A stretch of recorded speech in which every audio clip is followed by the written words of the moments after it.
this chamber, guiding the deliberations, debates, and decisions. And Lord, let there be peace on earth. We pray in your sublime name. Amen. Please join me in reciting the Pledge of Allegiance to the flag. Pledge allegiance to the flag.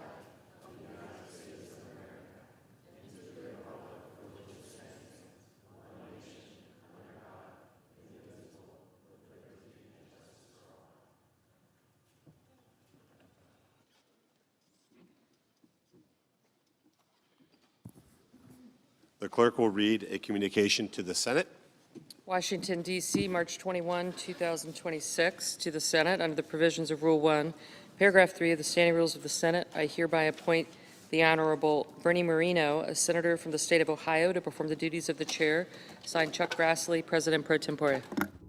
Under the previous order, the leadership time is reserved. Morning business is closed. Under the previous order, the Senate will resume consideration of House message with respect to S. 1383, which the clerk will report. House message to accompany S. 1383, an act to establish the Veterans Advisory Committee on Equal Access and for other purposes.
President. I recognize the Majority Leader. Thank you, Mr. President. Mr. President, I move to proceed to calendar number 311, H.R. 7147. The clerk will report. Motion to proceed to calendar 311, H.R. 7147, an act making further consolidated appropriations for the fiscal year ending September 30, 2026, and for other purposes. Mr. President, the truth eventually will get out. Democrats have spent the last week or two attempting to hedge on photo ID. To suggest that, in fact, Democrats actually support photo ID, it's just the rest of the Save America Act, I should say, that they're concerned about. So on Thursday, the junior Republican senator from Ohio decided to give them an opportunity to do something about it. Not interested in the rest of the Save America Act's common sense proposals? Okay, he said, and he offered a clean photo ID bill.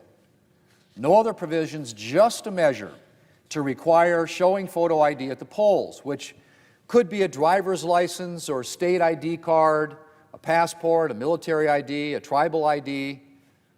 And Democrats, Mr. President? Democrats, the party that the Democrat leader said does not object to photo ID, well, Democrats blocked it.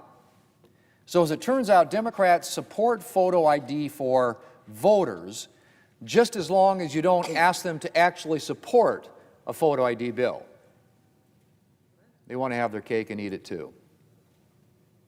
Shield themselves from criticism, since polls show Americans overwhelmingly support photo ID for voters, but also save themselves from having to back up their words with actions. Mr. President, I am still waiting for Democrats to come down to the floor and to call out requirements to show photo ID to board a plane. I'm still waiting for them to attack doctors' offices and hotels and movie theaters and banks for requiring a photo ID. I'm still waiting for Democrats to explain why it's perfectly logical for them to demand photo ID for their own rallies and yet oppose photo ID at the polls. Is voting the one thing that Democrats don't think should be taken seriously? Do they think voting is so trivial that it really doesn't matter if those coming to vote are who they say they are? Well, I'd like to know, Mr. President. Mr. President, Democrats may have rejected a common sense photo ID measure on Thursday, but they'll have another chance to support common sense today when the Senate votes on an amendment to protect women's sports from being hijacked by men. Over the past few years around the country, we have seen men, biological men who identify as women, take up spaces and medals in athletics meant for actual women. And this is happening across a range of sports: swimming, softball, volleyball, basketball, tennis, and the list goes on. Mr. President, needless to say, men have inherent biological advantages when it comes to sports, things like greater muscle mass and greater aerobic power. That is just a simple scientific fact. And those biological advantages mean that men are likely to dominate in women's sports, taking up medals and opportunities that should belong to women. One female runner had this to say, and I quote, 27 times during my high school career, all 4 years, I had to return to the line and settle into blocks next to first one, then two biologically male athletes to run a race that everyone knew wasn't fair. I lost podium spots, awards, recognition, and 4 state championship titles during my junior year, the time when it was most crucial for college recruitment. My teammates and I watched those 2 athletes dominate the girls' events. They won 15 women's state championship titles, titles that were held by 9 different girls in 2016, set new individual meet records, and eliminated girls from advancement opportunities more than 85 times, end quote. They won 15 women's state championship titles and eliminated girls from advancement opportunities more than 85 times. And that, Mr. President, was the effect of just 2 male athletes in women's track in just 1 state. And this is happening across the country in a wide range of women's sports. Mr. President, I want to know, are my Democrat colleagues okay with this? Are they okay with 2 biological males eliminating girls from advancement opportunities more than 85 times? Are they okay with the fact that, as the UN reported in 2024, and I quote, the replacement of the female sports category with a mixed sex category has resulted in an increasing number of female athletes losing opportunities, including medals, when competing against males. According to information received by the 30th of March in 2024, over 600 female athletes in more than 400 competitions have lost more than 890 medals in 29 different sports, end quote. Are Democrats okay with that, Mr. President? They think that's fair? They think women's opportunities to excel should be taken from them by biological males? I want to know. Are Democrats willing to abandon decades of progress in women's sports the minute the transgender lobby comes calling. Well, I guess we'll see today, Mr. President.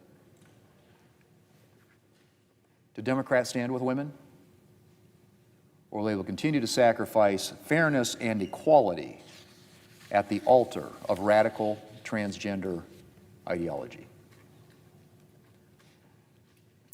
Mr. President, the situation at U.S. airports continues to worsen thanks to Democrats' refusal to fund the Department of Homeland Security. Thousands of Homeland Security employees have been working without pay for more than a month. The problems of having an unfunded Homeland Security Department continue to multiply. And Democrats, well, they just seem to shrug. I guess the Democrats' 43-day full government shutdown from earlier this fiscal year ought to have made it clear that Democrats are happy to deprive government workers of their salaries if it serves their political ends. But I still marvel at the fact that Democrats have been willing to deprive some government employees of pay for almost 80 days now over the course of less than 6 months. To say nothing of their willingness to defund law enforcement and jeopardize national security. 36 days the Department of Homeland Security has been shut down now, Mr. President. The White House has offered a substantial number of reforms to Democrats. The Democrats have yet to move a step off their original list of demands. And I hope that will change. So far, the concept of negotiation, which involves compromise and give and take, seems utterly lost to them. Or perhaps it's simply that Democrats don't want a solution here. After all, if they get reforms like many of the reforms the White House has offered, Democrats might not be able to use this as a campaign issue. And I strongly suspect that Democrats are less interested in fixing problems than they are in having issues that they can use in the November election. Of course, I would caution them that their renewed commitment to defunding law enforcement may not play as well as they think it will. Democrats had to dial back on their hostility to law enforcement once before for political reasons. It turns out, Mr. President, that defunding the police and defunding law enforcement isn't such a popular issue after all. So perhaps they ought to think twice before making defunding law enforcement and Homeland Security their signature issue this November. Mr. President, I yield the floor, and I suggest the absence of a quorum. The clerk will call the roll. Ms. Alston-Brooks.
I recognize the Democrat leader.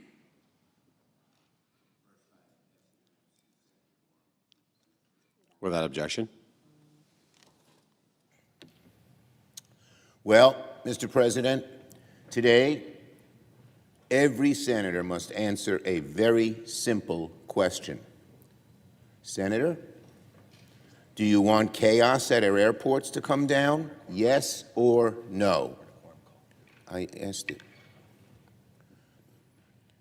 Senator, let me repeat the question.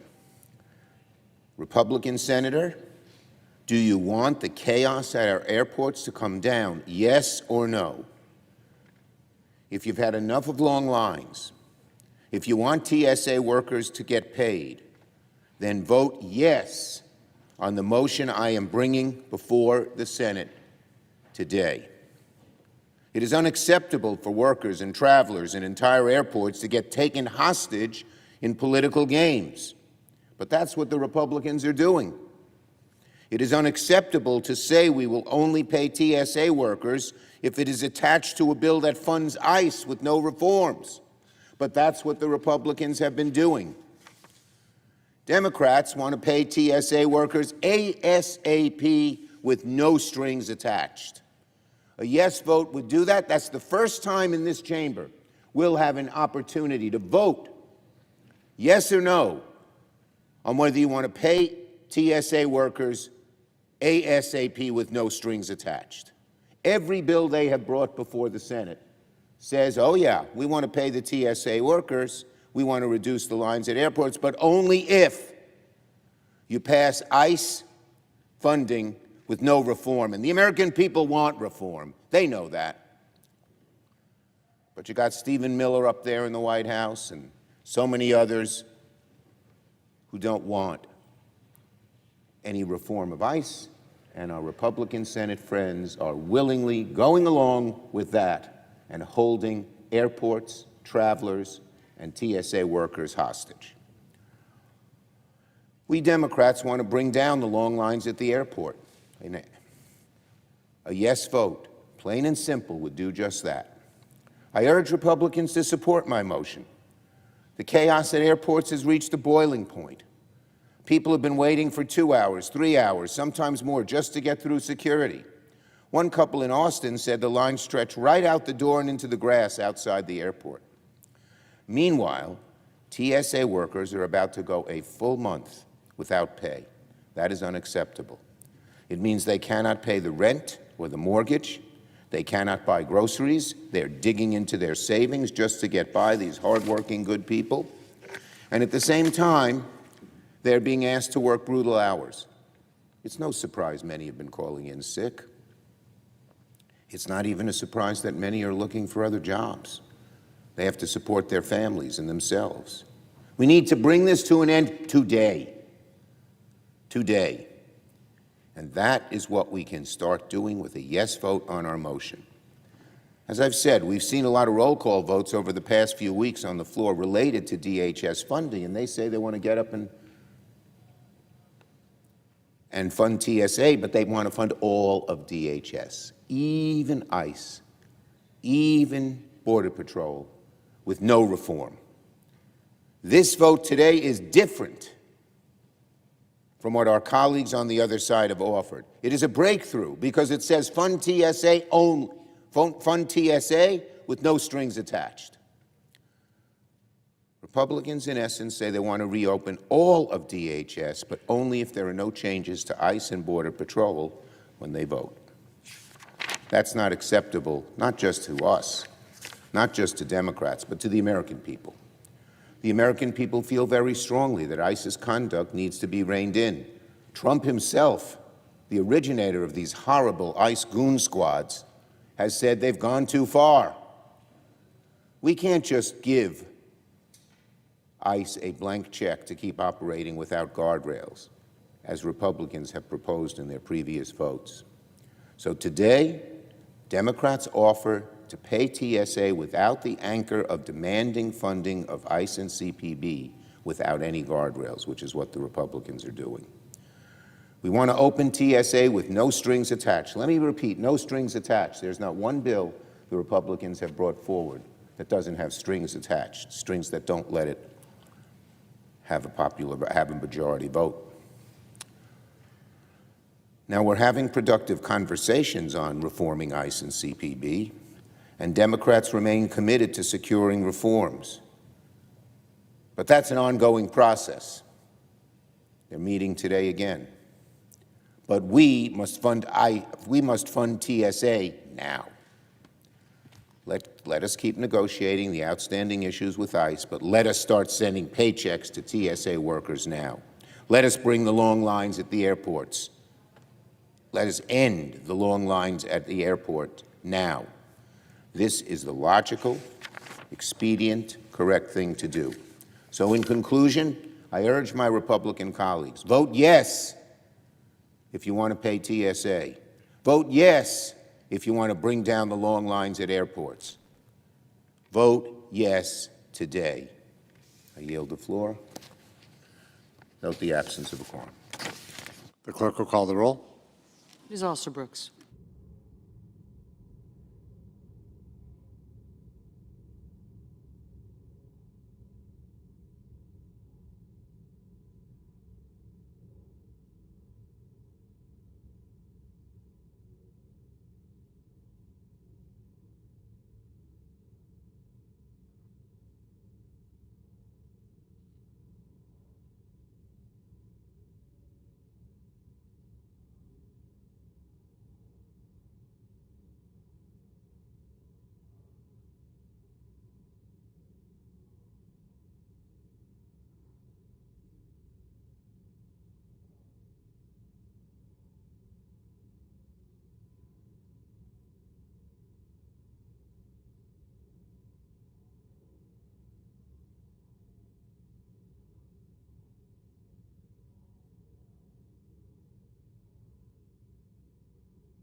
I recognize the senator from Tennessee. Are we in a quorum call? We are. I ask that we dispense with the quorum call. Is there objection? Without objection. Thank you, Mr. President.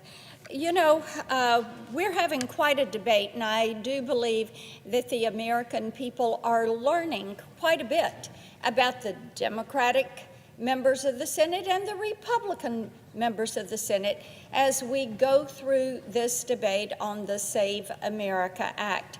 Now, what we've heard from some of our Democratic colleagues is showing a voter ID is common sense. I'm glad that they have come to that recognition and that they realize it does make sense that you would show an ID when you go to vote, that they show an ID many times a day, whether it is to pick up a prescription at the pharmacy or to register for federal benefits or to go to a child's school. Voter ID is something that makes sense because the American people are accustomed to verifying to individuals that they are indeed who they claim to be.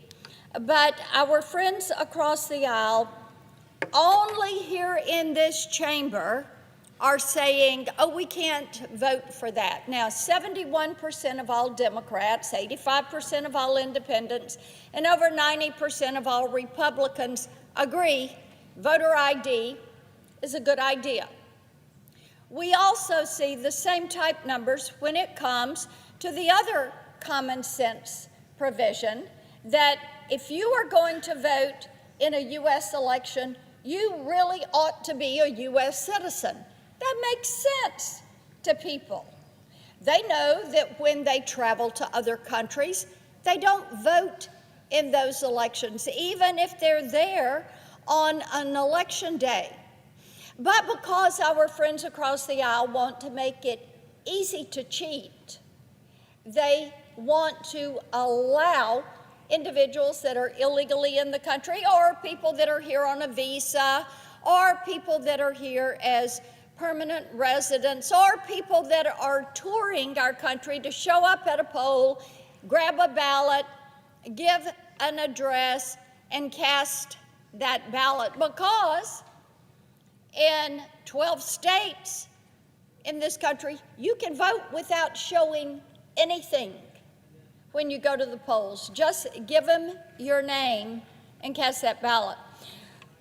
Well, quite frankly, the American people thinks that the right to vote is precious and that we should defend one person, one vote. They look at casting that vote as their duty and their honor. And they are fully aware if someone illegally in the country, someone not entitled to vote, casts a ballot, then it negates their ballot. So the American people are watching and observing and learning. And we see that not only are they blaming the Democrats for this latest shutdown of Homeland Security, they think they've lost their ever-loving minds, that they will not support voter ID and being a citizen of the nation in order to cast a vote. Now, there is another provision that I want to call attention to, and we're going to vote on this amendment in a few minutes. And this is protecting girls in sports.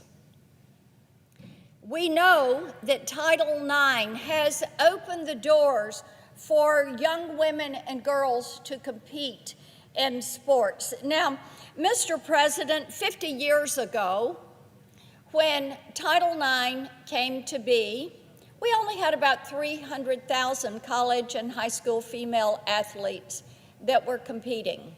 Today, that number is over 3 million.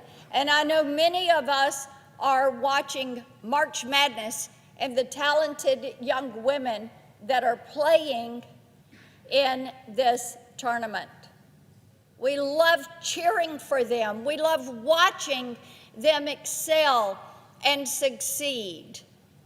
We love it when we are watching college sports and we see young women who have come together, who have formed a team, who have built that camaraderie and know how to compete as a team.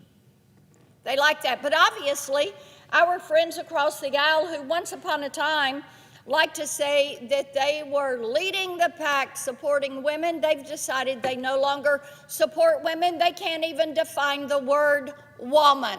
So therefore, they're not able to support women, and therefore they want to tear down Title IX, which has opened doors of opportunity for young women.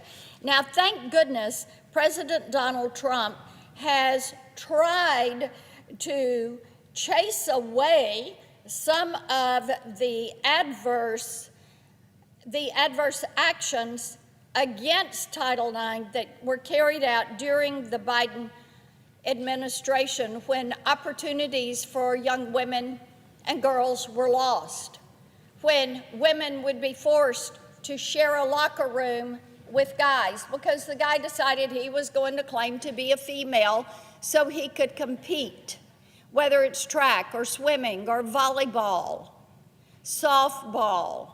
The guy couldn't win in the guys category, so they claimed to be female so they can take away that opportunity, so they can take away that trophy, so they can take away the scholarship from young women.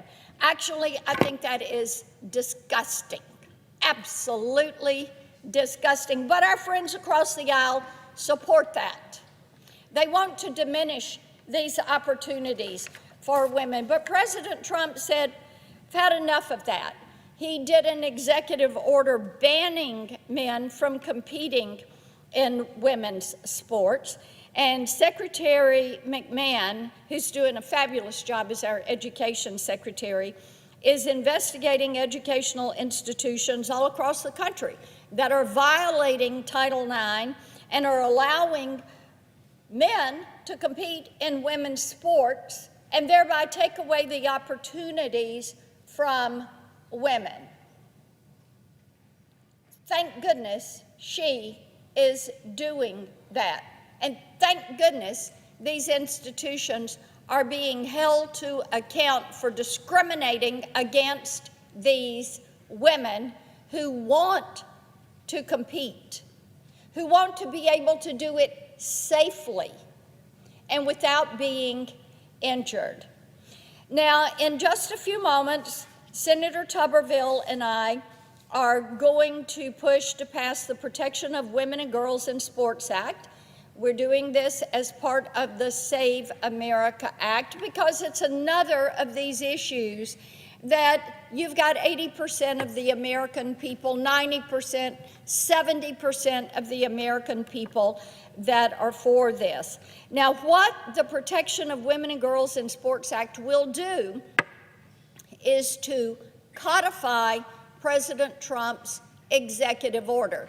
You know, Mr. President, I am asked regularly by Tennesseans, these executive orders are great, but when are you going to codify this and put it into law so that it will have the force of law behind it? So today, when it comes to protecting women in sports, to making certain men cannot compete in women's sports, when it comes to affirming biological reality, we are going to take that vote as the Protection of Women and Girls in Sports Act is offered as an amendment. To my friends across the aisle, Mr. President, I would encourage them, choose today to honor women. Choose today to stand with women. Choose today to support so many young women that absolutely want to be able to compete. You know, Mr. President, today is a beautiful day in the great state of Tennessee, which I think is the best place on the face of the earth to live. It's a gorgeous spring day. The forsythia is bright yellow and blooming. The red buds are purple and they're magnificent. And the sun is shining. And in driveways all across our great state, you have young girls who are out bouncing that basketball. They are hoping for their shot to play for Vanderbilt or to be a UT Lady Vol and to make that college team. They want to be able to compete. They're watching what is happening with March Madness. They're following women that they have seen compete on these college teams. And I hope they find it as absolutely disgusting as I do that our colleagues across the aisle have chosen a course of action. They cannot define woman, and they will not defend woman. I would encourage them to change course and vote for the Protection of Girls in Sports Act. I yield the floor. I note the absence of a quorum. The clerk will call the roll. Ms. Alsor-Brooks.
I recognize the senator from Alabama. Thank you, Mr. President.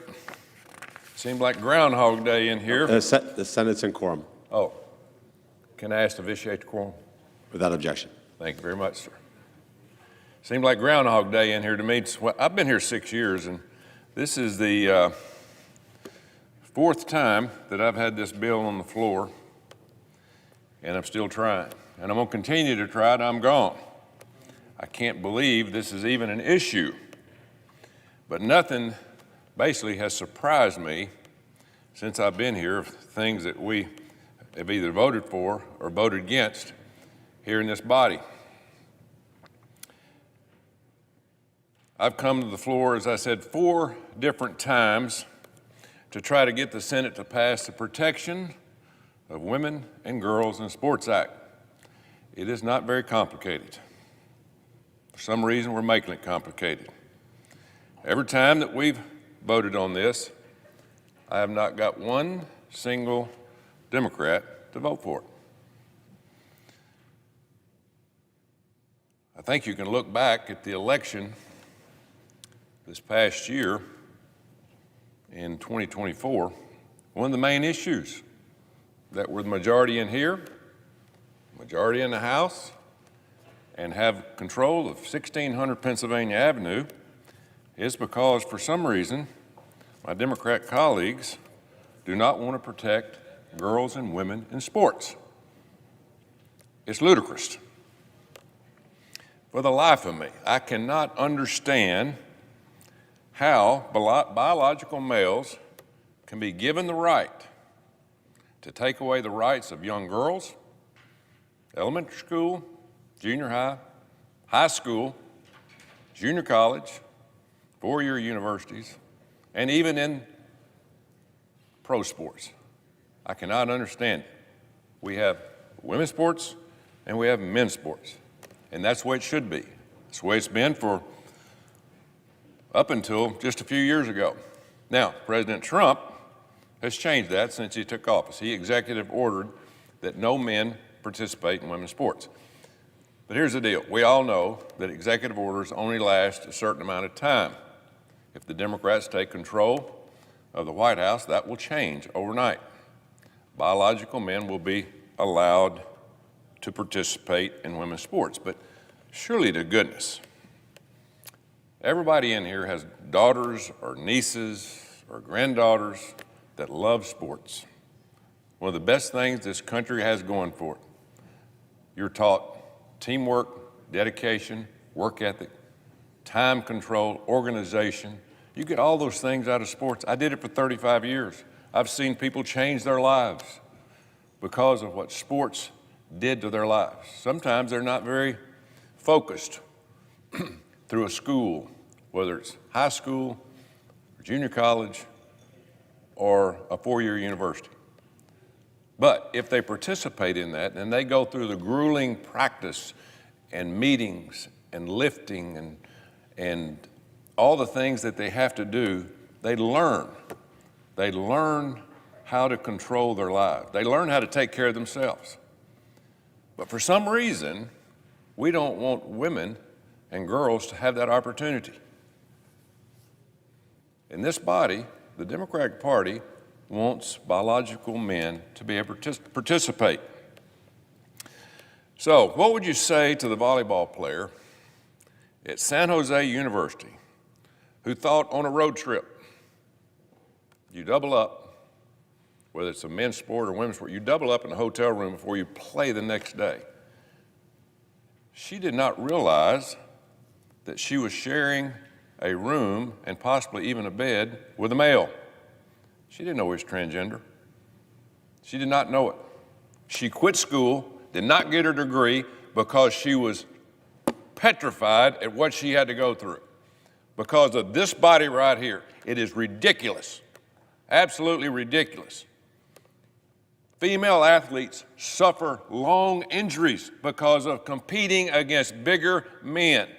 Can we not figure that out? Can we not figure that out? How about the trophies and awards that are stolen from young girls and ladies that work all their life to win a game or a sport or win some kind of award in the sport that they're in, and they put all their dedicated life into that, and they lose to somebody that's much more physical, bigger, stronger, and faster because of us in here. Not anybody else, because of us, because we won't vote to say, no, they can't do it. It really makes no sense whatsoever. But you know what? The people of this country voted. They voted their tails out, a majority in the House and the Senate and the White House, and one reason was because of no common sense. None. And they should, and it's going to get them again next year. If I was a leader over there, I'd go, hey, listen, we're getting our tails kicked on this. Let's go vote for this and get it over with, because we're going to lose a lot of votes. 80% of the country believe that men should not play in women's sports, but no, they're going to stand up for the 20% crazies that have no clue of what they're doing when they're voting for men to play in women's sports. So I appreciate President Trump's executive order to put life back into women's sports. And we're not talking about all 18, 19, 20-year-olds. I'm talking about 4 or 5 years old. All of women's sports. So, this is an 80-20 issue. Common sense. I mean, there's not a lot of common sense up here, because my colleagues on the left a couple of years ago tried to push on the United States that men can have babies. Are you kidding me? Are you kidding me? What country do we live in when we've got leaders of this country trying to push an idea that men can have babies? We've lost it, and we better get control of it. I think that my colleagues on the left have really lost touch with reality. Because of why? You would ask yourself why. You go home and think, why would anybody vote for that? And I tell you why. Because there's a group of people they're trying to protect that would vote for their power. They're not voting for young women. They're not voting for older women. They're voting for power so they can push this nonsense on you all over this country. And enough's enough of it. Enough's enough. So, I hope today when we vote on this bill for the fourth time that men cannot play in women's sports, that when they walk up to vote and say, no, I'm against that, look at the damn camera up there and let the people see you vote against women in this country to have the same rights as men when it comes to athletics. Please do that so we can put your picture on television. Don't vote for this guy next November because there is no possible way that you can elect somebody that believes this nonsense. Mr. President, I yield the floor. Mr. President. Senator from Kansas. Mr. President, I ask unanimous consent that the Committee on the Judiciary be discharged and the Senate proceed to the immediate consideration of the following resolutions in block. Senate Resolution 372 for Officer Hunter Simoncic, who was killed in the line of duty on August the 26th, 2025, and Senate Resolution 425 for Officer Scott Heineman, who was killed in the line of duty on September the 27th, 2025. Is there an objection to proceeding to the measures en bloc? Without objection. Committees are discharged. Mr. President, Senate will proceed to the measures en bloc. Mr. President, I ask unanimous consent that the resolutions be agreed to, the preamble be agreed to, and that the motions to reconsider be considered made and laid upon the table, all in bloc. Without objection. Mr. President, I ask unanimous consent to waive the mandatory quorum calls in relationship to the Senate Amendment number 4421 and the Schumer motion to suspend Rule 25. Without objection, so ordered.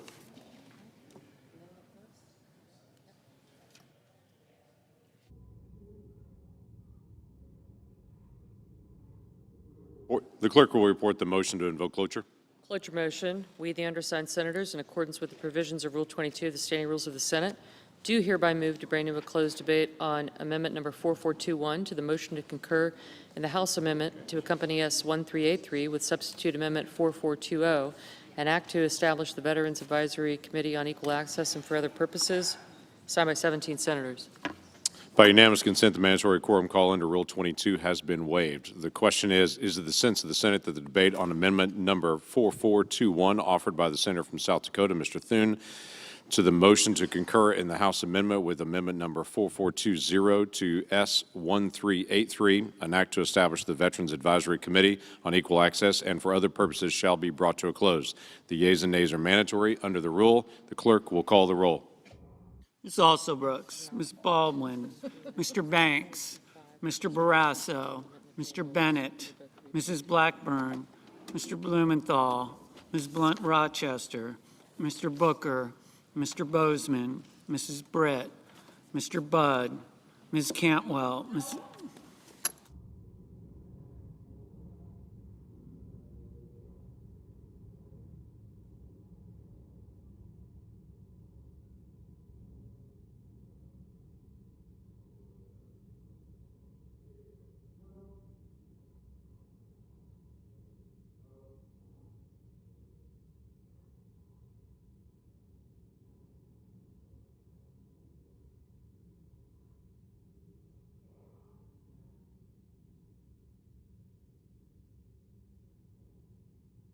Mrs. Capito, Mr. Cassidy, Ms. Collins,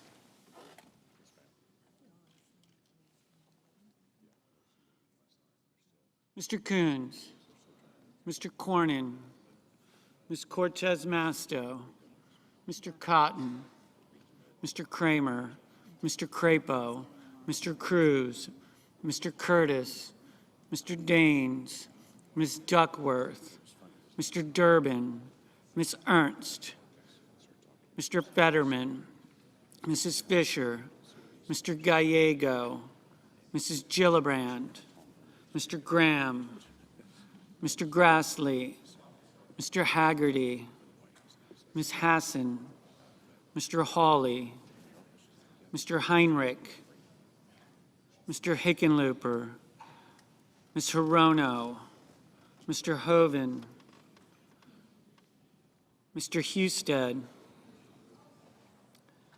Mrs. Hyde-Smith, Mr. Johnson, Mr. Justice, Mr. Kane, Mr. Kelly, Mr. Kennedy, Mr. Kim, Mr. King, Ms. Klobuchar, Mr. Lankford, Mr. Lee, Mr. Lujan, Ms. Lummis,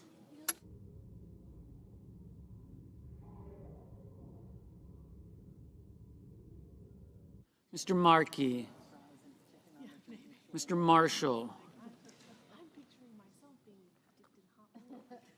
Mr. McConnell,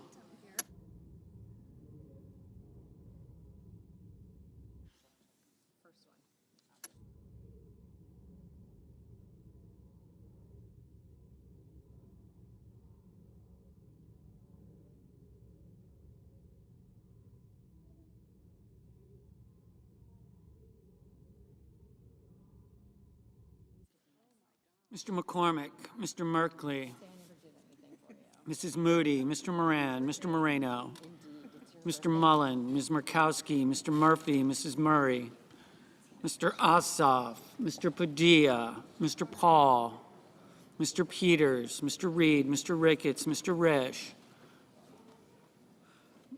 Ms. Rosen, Mr. Rounds, Mr. Sanders, Mr. Schatz, Mr. Schiff, Mr. Schmidt,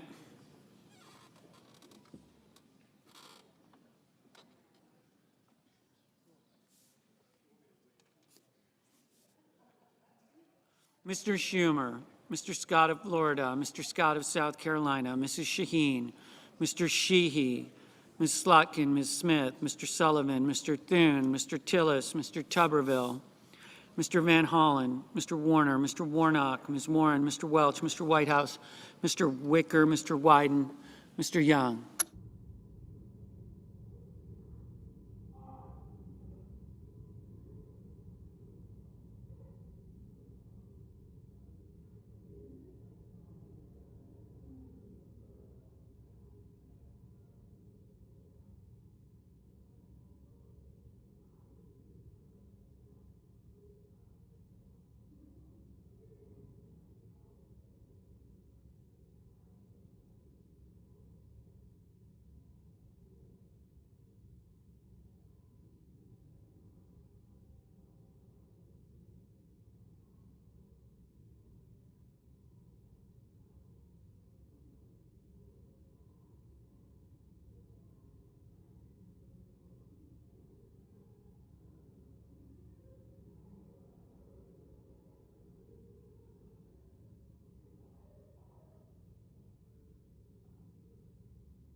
Senators voting in the affirmative: Capito, Cornyn, Crapo, Ernst, Graham, Justice, Lankford, Moran, Sullivan, Tillis, Tuberville.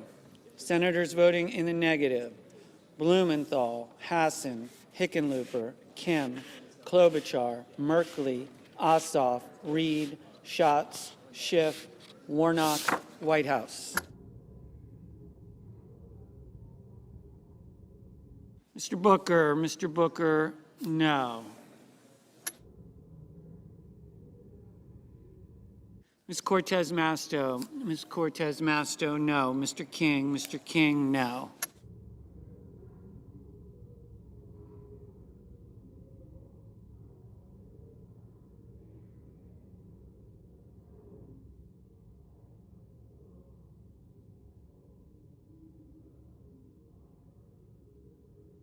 Ms. Smith, no.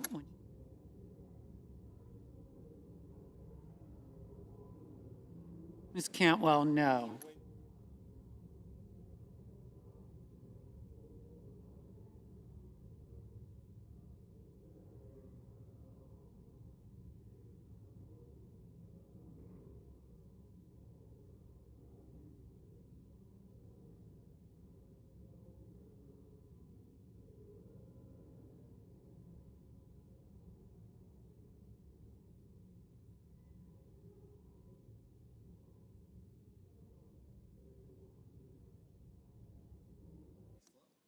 Mr. Grassley.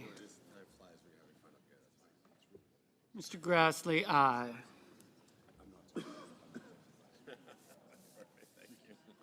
Ms. Rosen, no.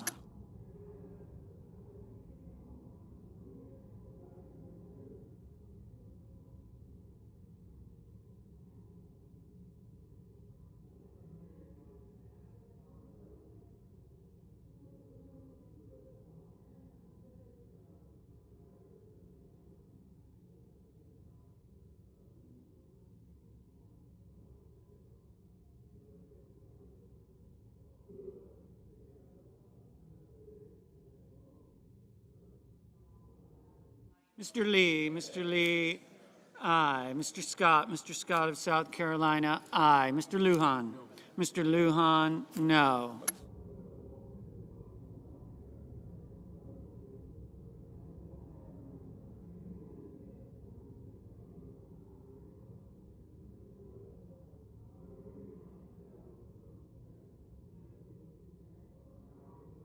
Mrs. Murray, no.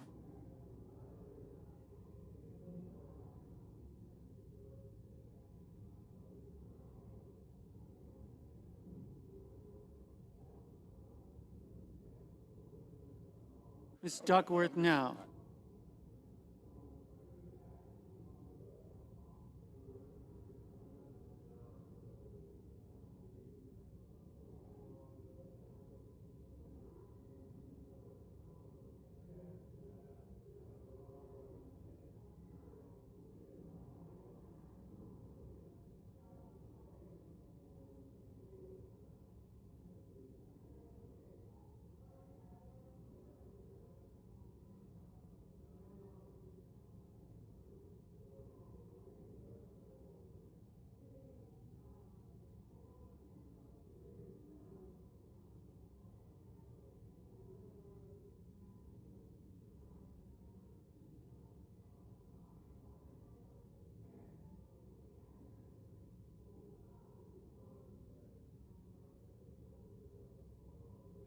Mr.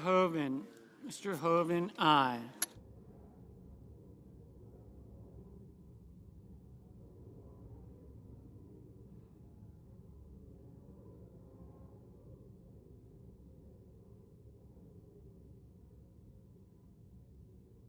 Mr. Padilla, no. Marino, aye. Mr. Moreno, aye.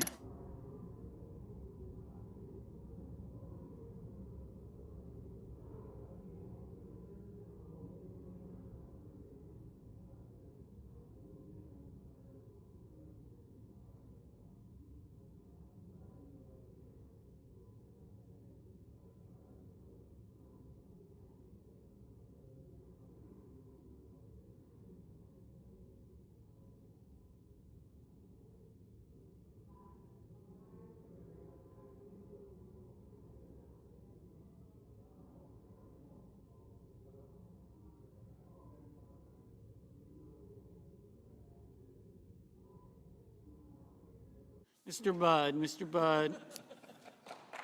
Aye. Mr. McCormick, Mr. McCormick, aye.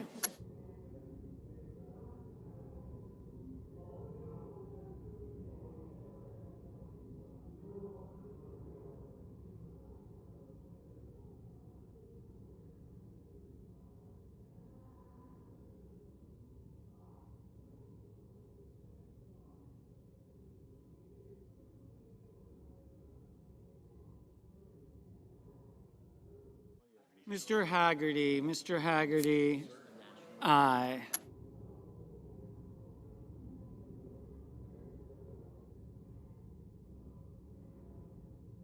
Mr. Husted, aye.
Mr. Wyden, no.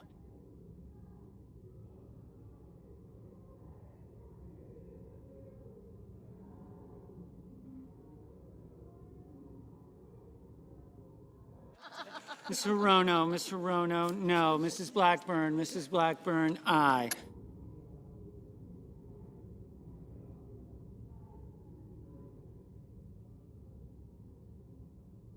Ms. Blunt Rochester, no.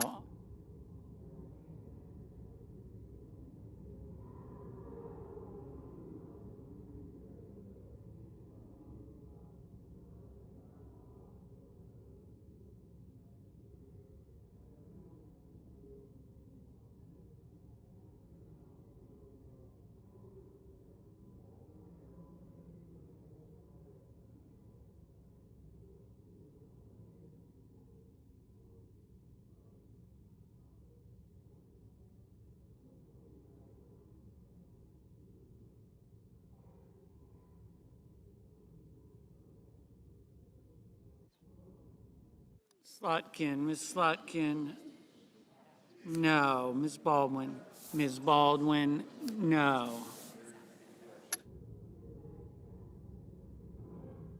Mr. Cassidy, aye.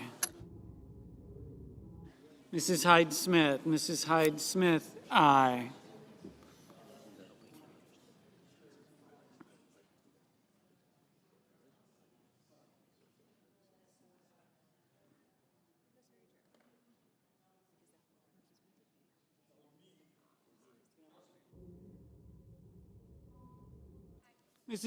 Mrs. Brett, aye.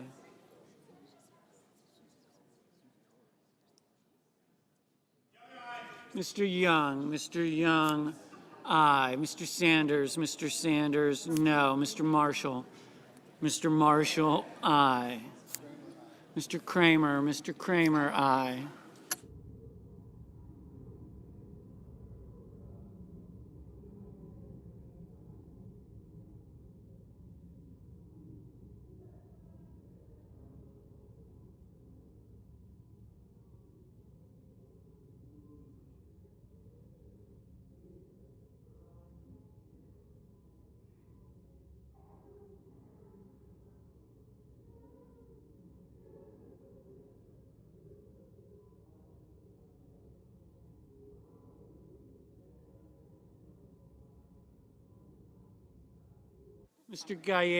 Mr. Gallego, no. Ms. Lamas.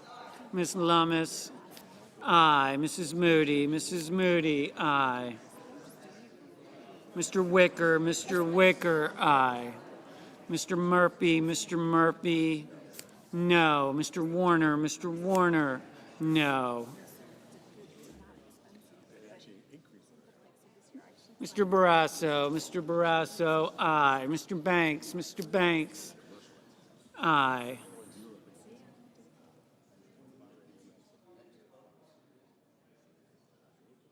Mr. Johnson, aye. Mr. Scott of Florida, aye.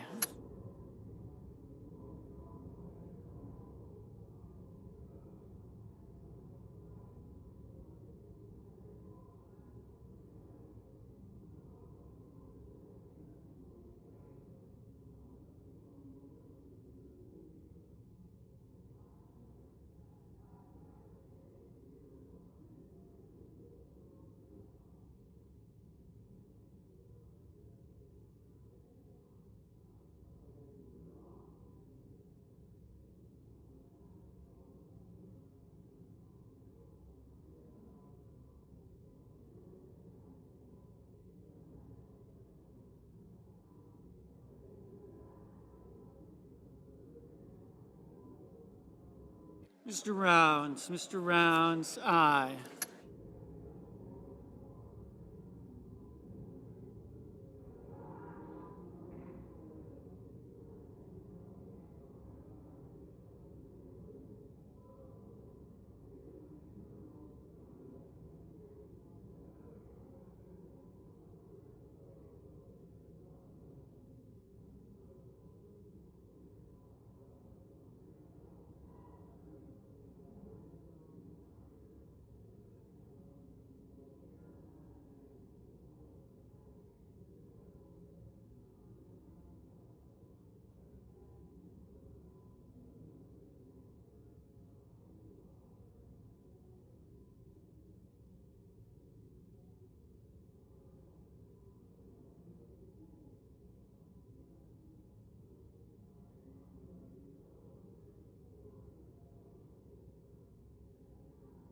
Ms.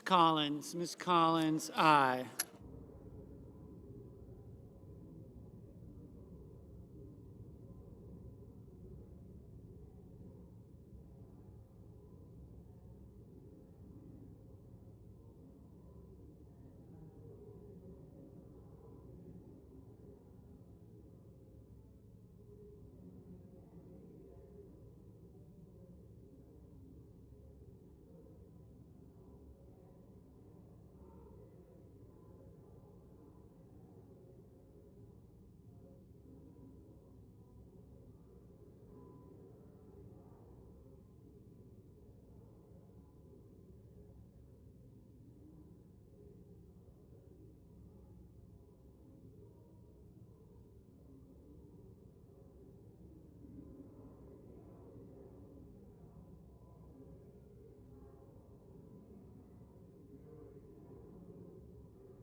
Ms. Warren, no. Mrs. Fisher, aye.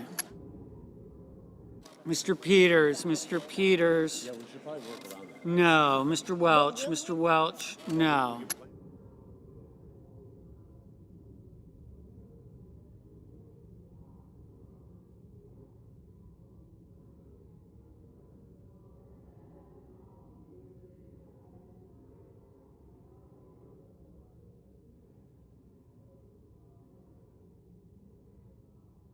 Mr.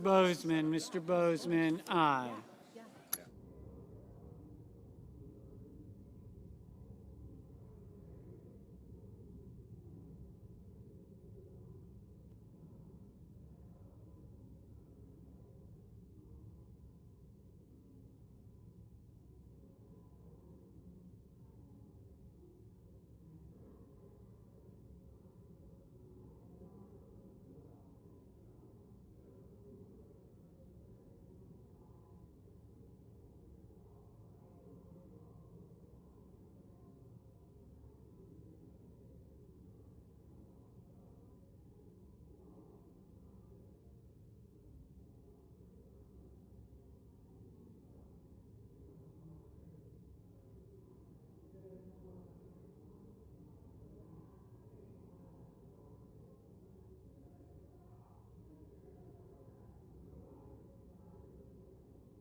Mr. Ricketts, aye. Mrs. Gillibrand, no.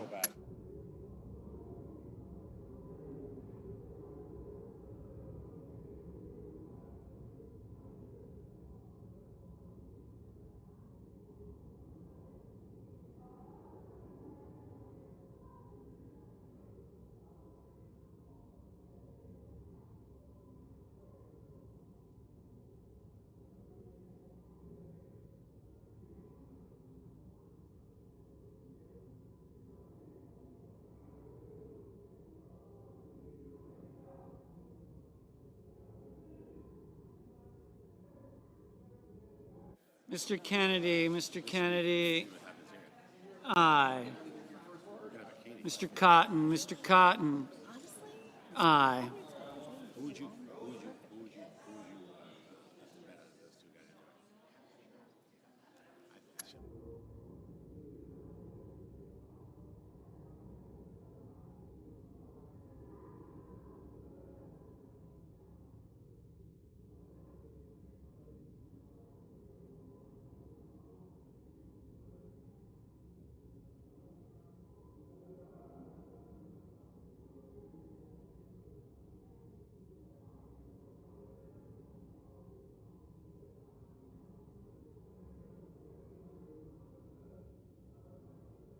Ms. Alsobrooks, no.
Mr. Heinrich, no.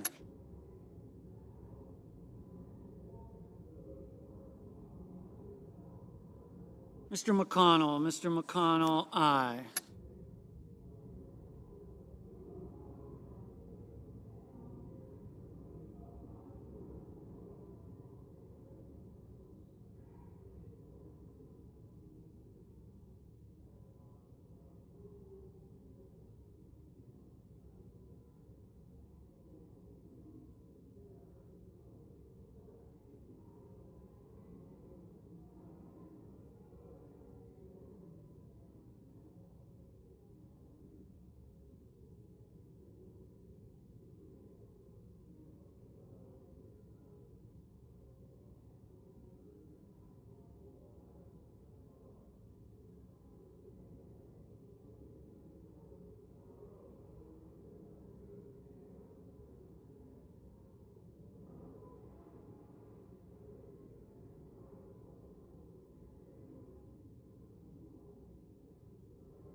Mr. Mullen, Mr. Mullen.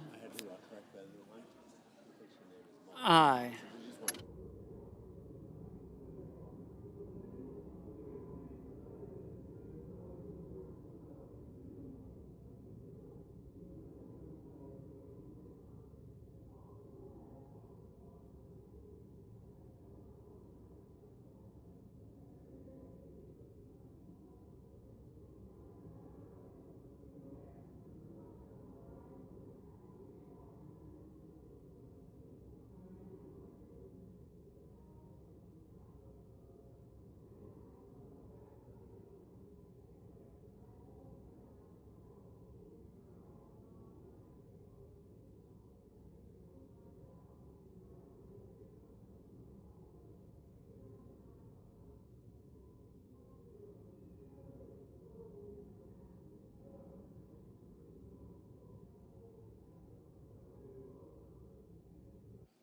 Mr. Schumer, no.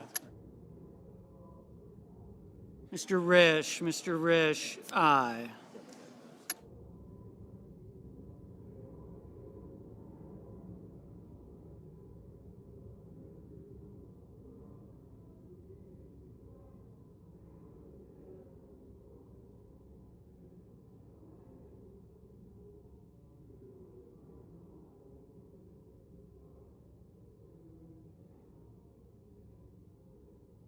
Mr. Bennett, no.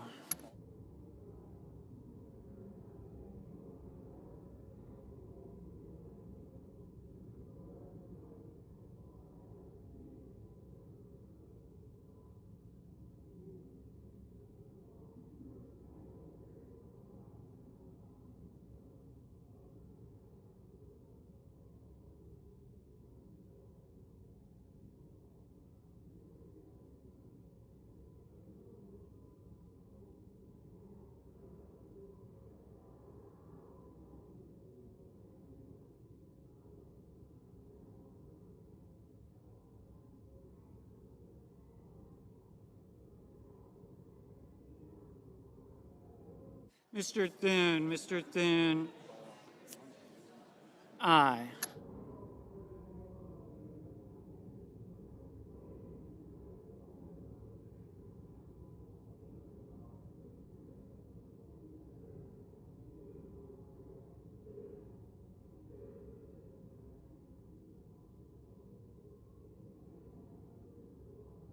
Mr. Van Hollen, no.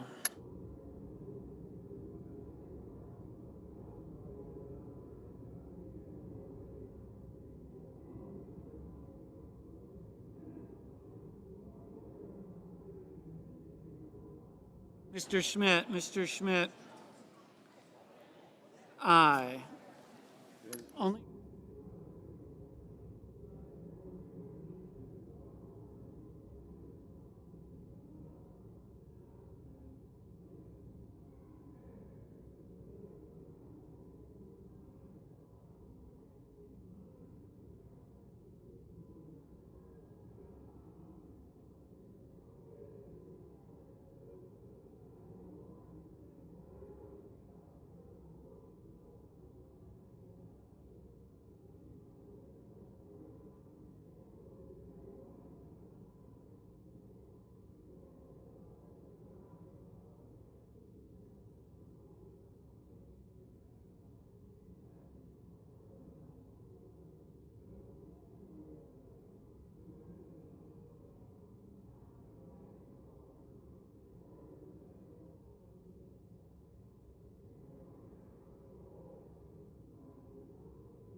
Mr. Hawley, Mr. Hawley.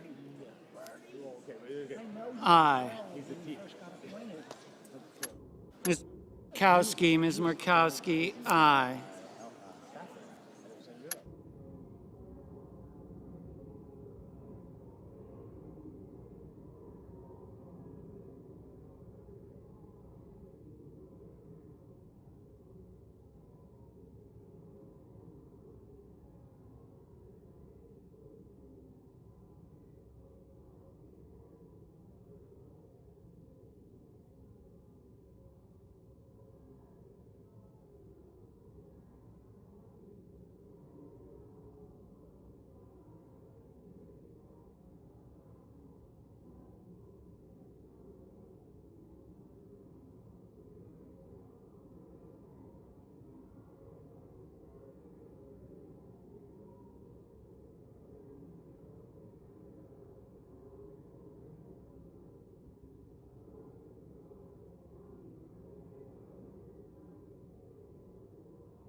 Mr. Markey, no.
Mr. Cruz. Aye.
On this vote, the yeas are 49 and the nays are 41.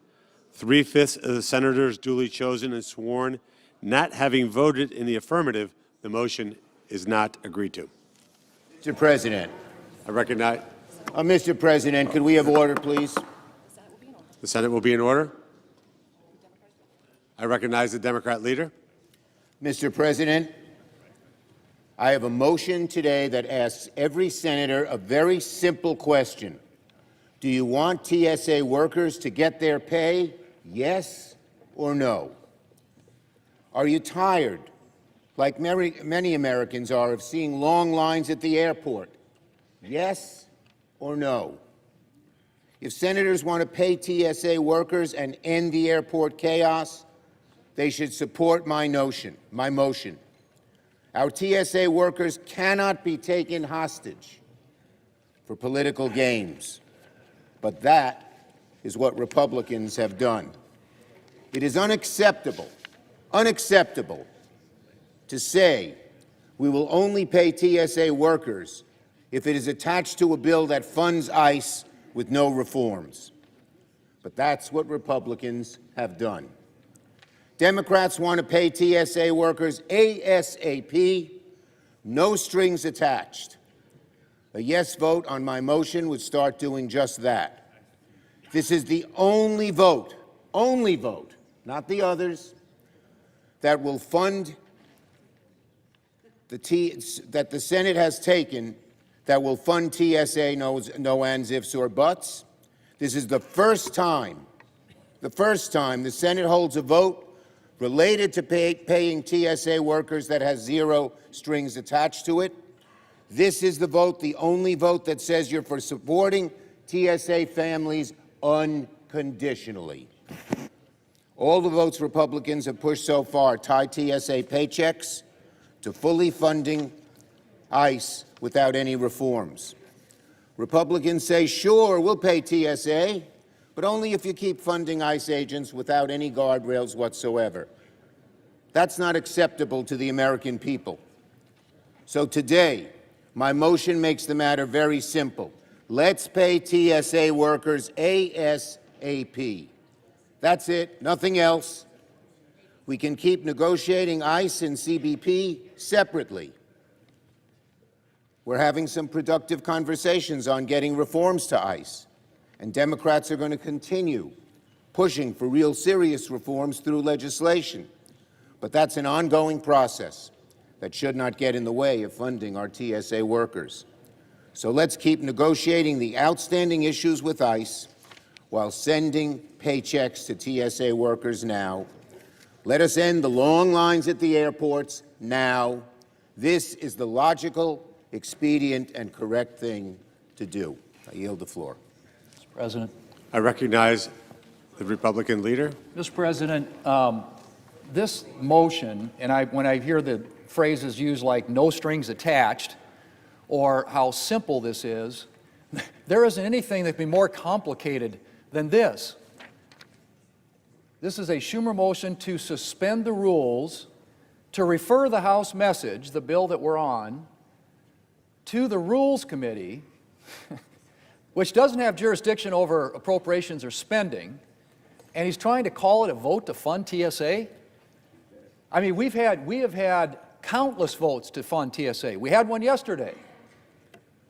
We've had countless motions by our side to pass a continuing resolution that would fund all of DHS, including TSA, and consistently been blocked by this side.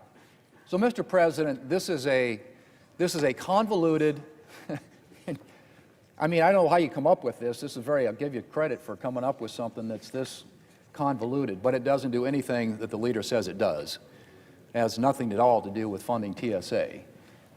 The opportunity to fund TSA has come and gone multiple times here when we have had votes here on the floor, including as recently as yesterday, and countless motions, continuing resolutions to fund all of DHS, including TSA, numerous times, over and over and over again, and our colleagues on the other side have blocked it. My colleague yield for a question. Sure. This is the only vote available to us because you have filled the tree and not allowed an amendment like this here. Would the senator be willing to put this amendment to pay TSA immediately on the tree? Mr. President, this is not an appropriations bill. The legislation we are on right now, which has to do with whether or not citizens, and only citizens, ought to be able to vote in American elections, has nothing to do with funding the government. We have had countless votes and countless appropriations bills brought in front of this institution, the United States Senate, that actually would fund TSA. And we want to fund TSA, let's get to work doing it. And if that group that's meeting can't come up with a solution here pretty quickly, things are going to get worse and worse and worse, and they already are. People at airports, anybody who's gone through an airport lately, they don't see what's happening here as serene. They see this as a convoluted mess, and that's what's happening across the country if we don't fund the government, DHS, including TSA. We're all for it. We've tried repeatedly to do it.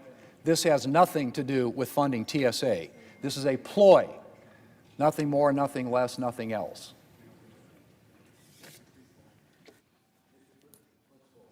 Is the tree full, Mr. Leader?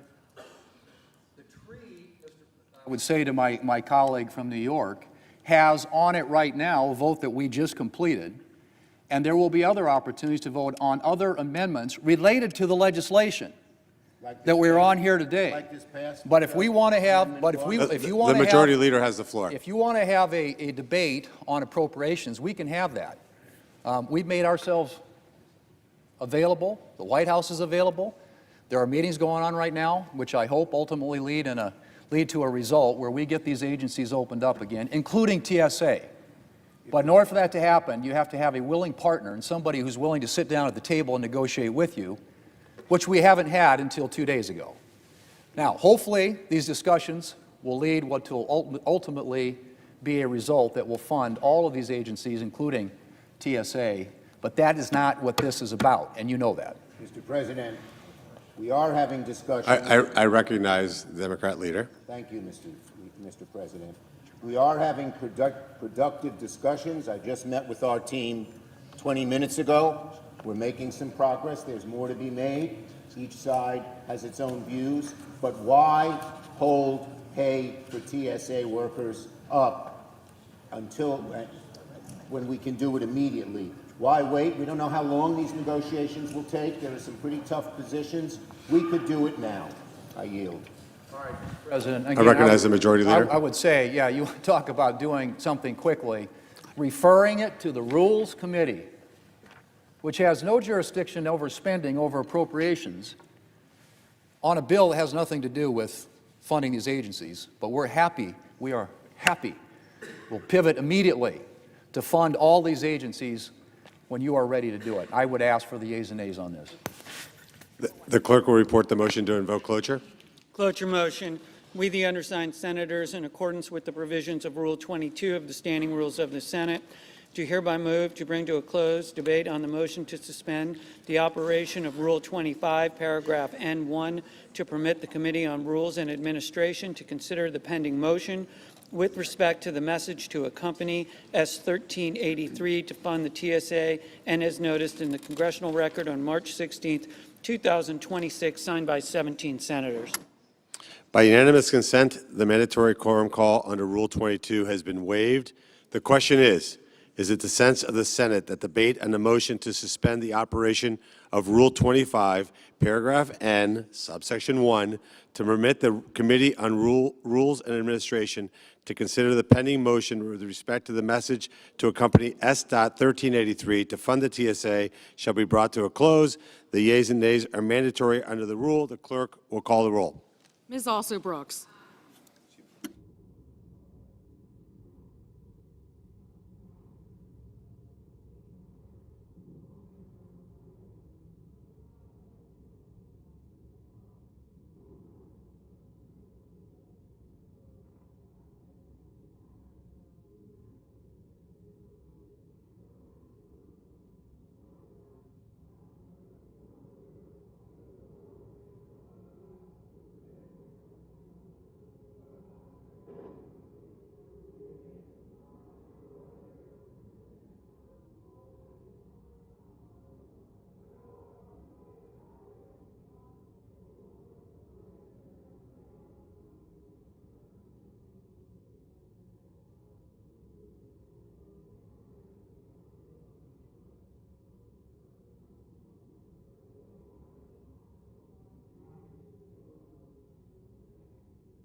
Ms. Baldwin, Mr. Banks, Mr. Barrasso, Mr. Bennett, Mrs. Blackburn, Mr. Blumenthal, Ms. Blunt-Rochester, Mr. Booker, Mr. Bozeman,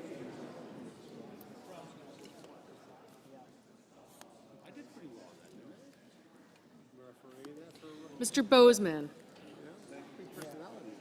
Mrs. Britt,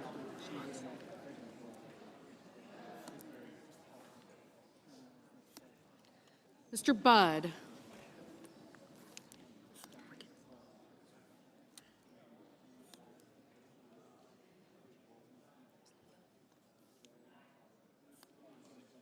Mr. Budd, Ms. Cantwell, Mrs. Capito, Mr. Cassidy, Ms. Collins, Mr. Coons, Mr. Cornyn,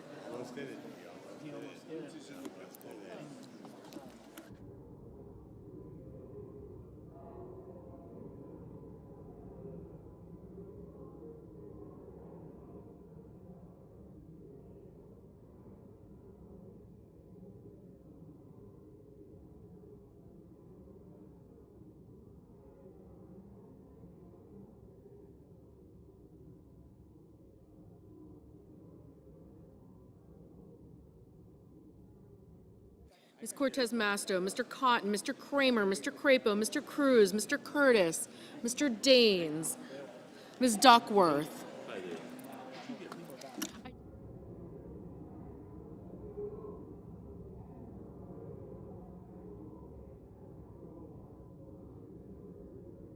Mr. Durbin, Ms. Ernst, Mr. Fetterman, Mrs. Fisher,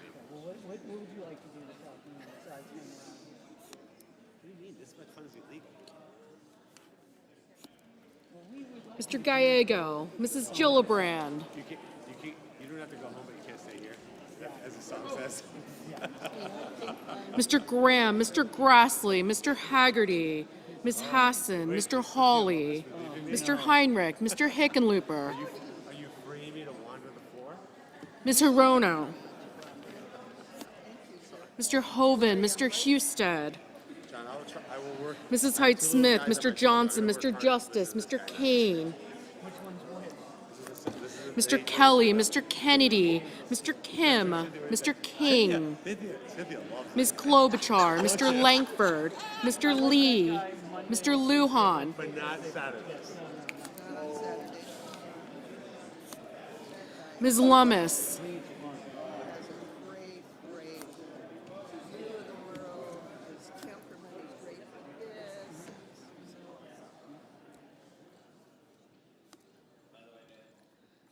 Mr. Markey, Mr. Marshall, Mr. McConnell, Mr. McCormick, Mr. Merkley, Mrs. Moody, Mr. Moran, Mr. Marino, Mr. Mullen, Ms. Murkowski, Mr. Murphy, Mrs. Murray, Mr. Ossoff, Mr. Badia, Mr. Paul, Mr. Peters, Mr. Reed, Mr. Ricketts, Mr. Risch, Ms. Rosen, Mr. Rounds, Mr. Sanders, Mr. Schatz, Mr. Schiff, Mr. Schmidt, Mr. Schumer,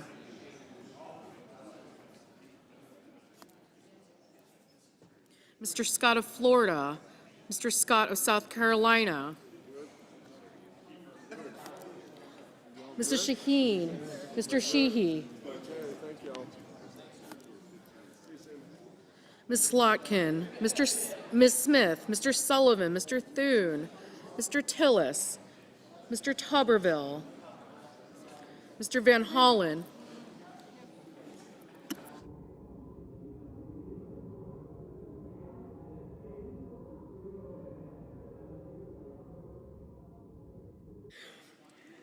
Mr. Warner, Mr. Warnock, Ms. Warren, Mr. Welch, Mr. Whitehouse, Mr. Wicker, Mr. Wyden, Mr. Young.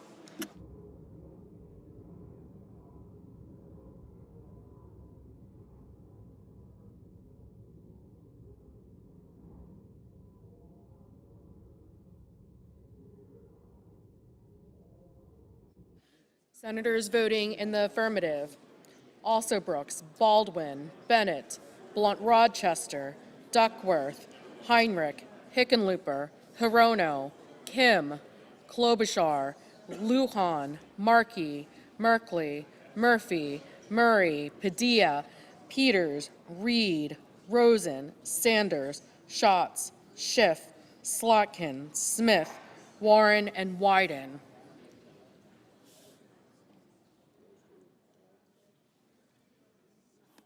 Senators voting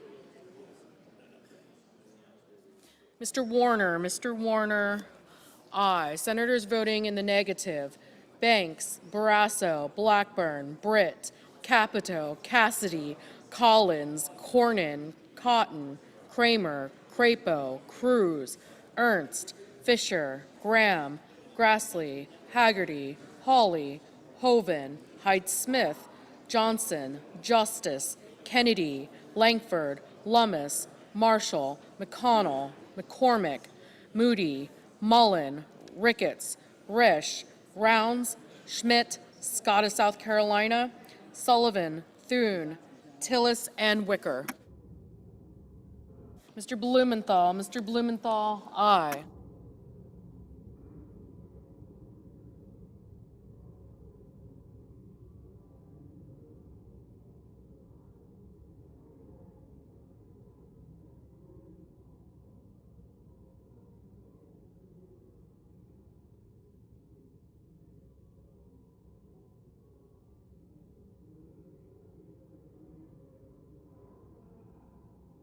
Mrs. Gillibrand, aye.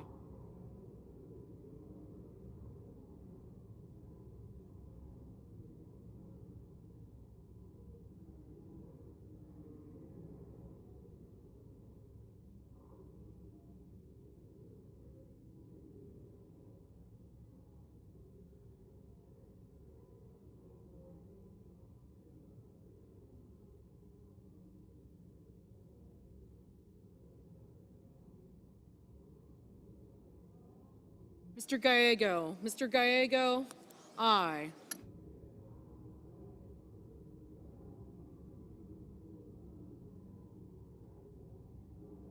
Ms. Murkowski, no.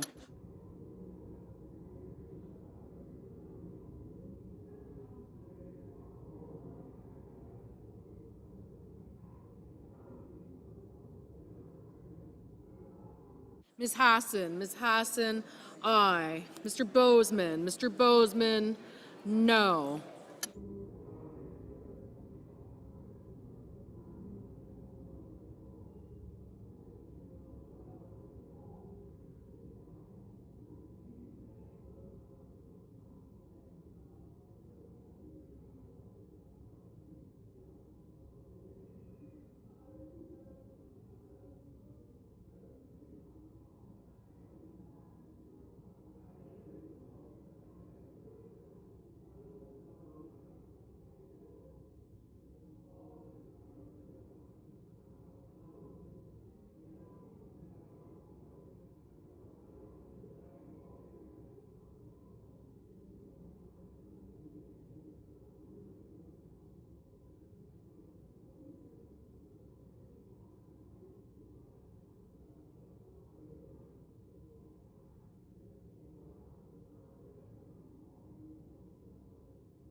Mr. Van Hollen, aye. Mr.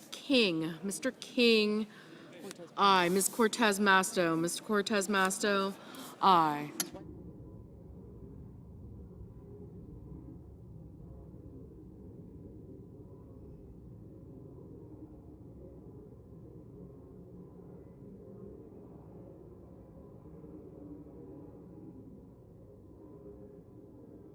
Mr. Booker, aye.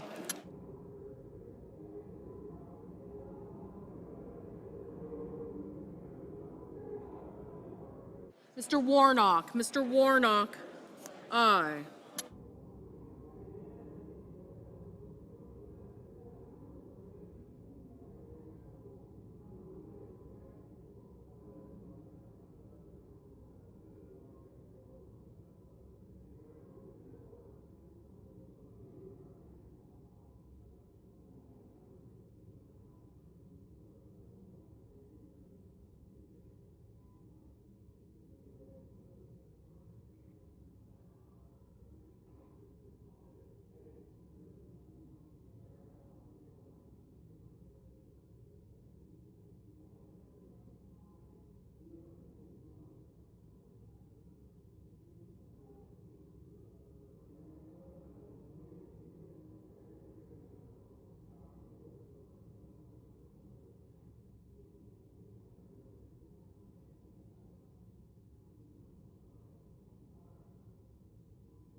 Mr. Budd, no.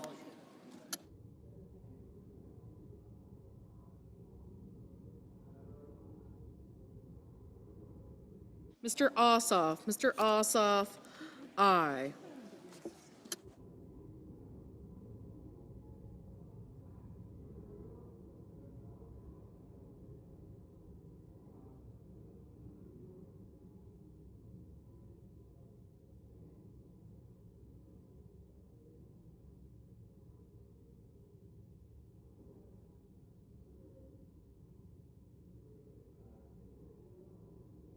Mr. Lee, no.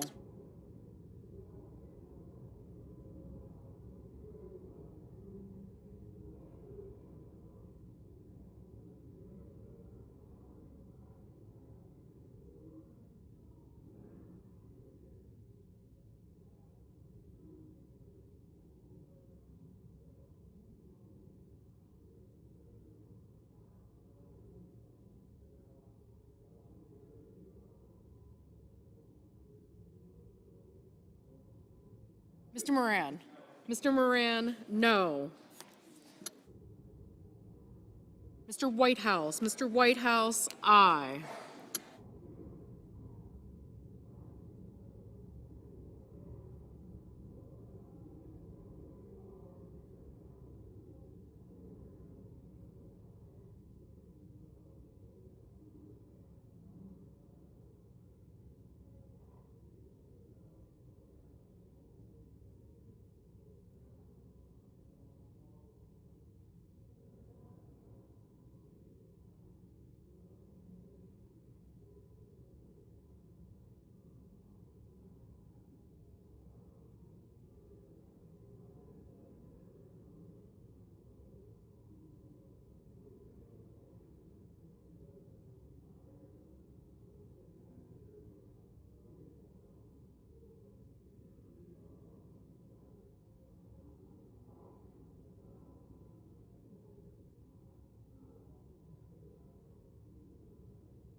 Mr. Welch, aye.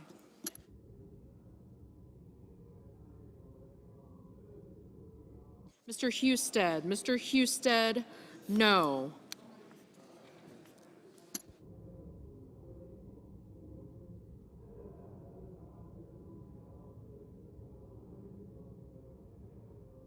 Mr. Scott of Florida, no.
Mr. Tuberville, no.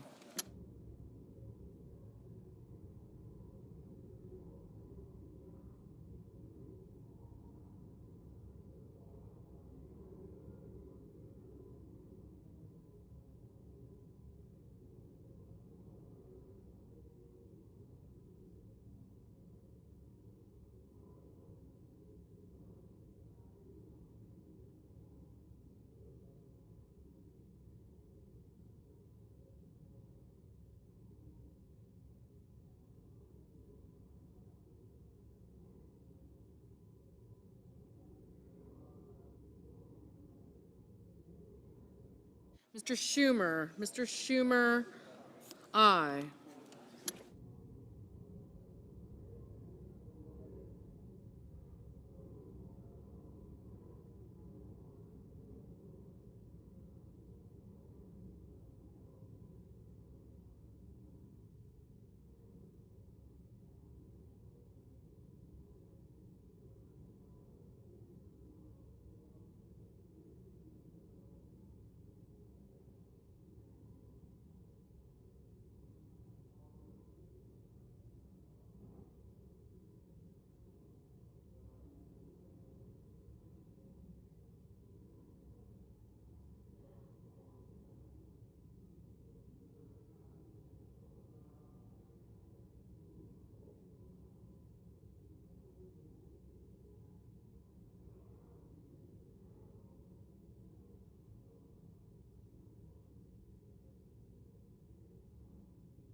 Mr. Marino. Mr. Marino, no.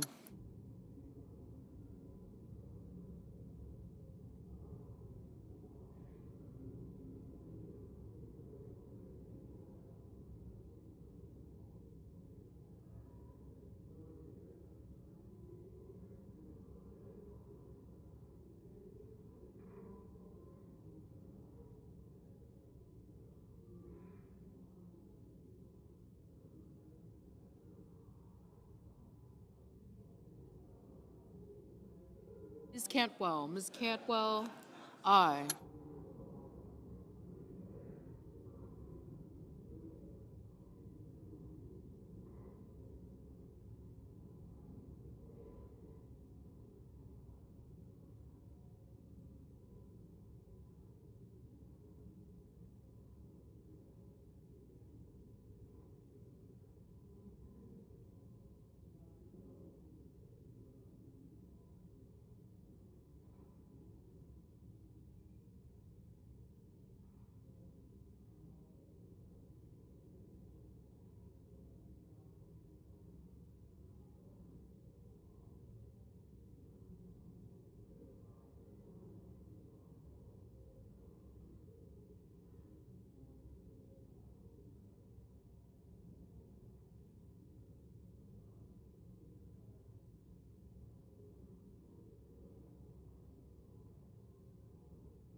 Mr. Young. Mr. Young, no.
Are we ready? Thank you. On this vote, the yeas are 41 and the nays are 49.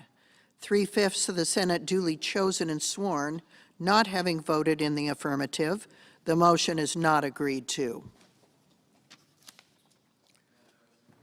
Majority Leader. Madam President, I move to proceed to executive session to consider calendar number 697. Question is on the motion. All those in favor say aye. Aye. Opposed, no? The ayes appear to have it. The ayes do have it. The motion is agreed to. The clerk will report the nomination. Nomination, Department of Justice, Colin McDonald of California to be an Assistant Attorney General. Madam President, I send a cloture motion to the desk. The clerk will report. Cloture motion, we, the undersigned senators, in accordance with the provisions of Rule 22 of the Standing Rules of the Senate, do hereby move to bring to a closed debate on the nomination of Colin McDonald of California to be an Assistant Attorney General, signed by 17 senators as follows. Madam President, I ask consent the reading of the names be waived. Without objection. Thank you, Madam President.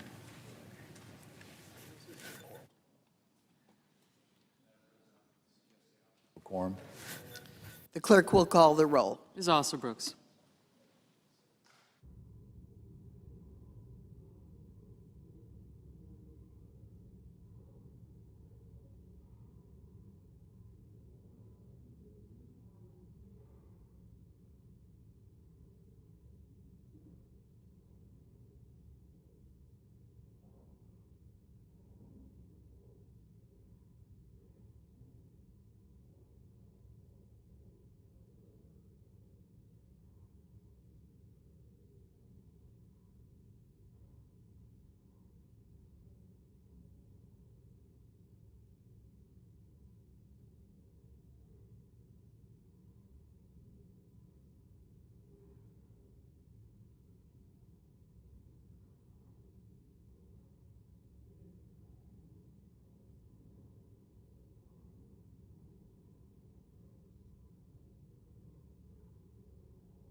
The senator from Louisiana, I ask to vitiate the quorum call. without objection. Madam President, I'm here to talk about the Save America Act. I've had two people already tell me my sign's upside down. You're probably thinking it. I can tell the pages are too. It's a lot easier to show your photo ID when you go to vote than it is to read this poster. How do I know that? Because I go to vote and I show them my photo ID. And Louisiana, which had a long history of, shall we say, people voting who were already buried, we no longer have that history since we began to put photo IDs out. Think about that. No imposition upon our people, and yet now we don't have a problem with voter integrity, despite a long history of it, so I'm told. But we keep on hearing that it's too difficult.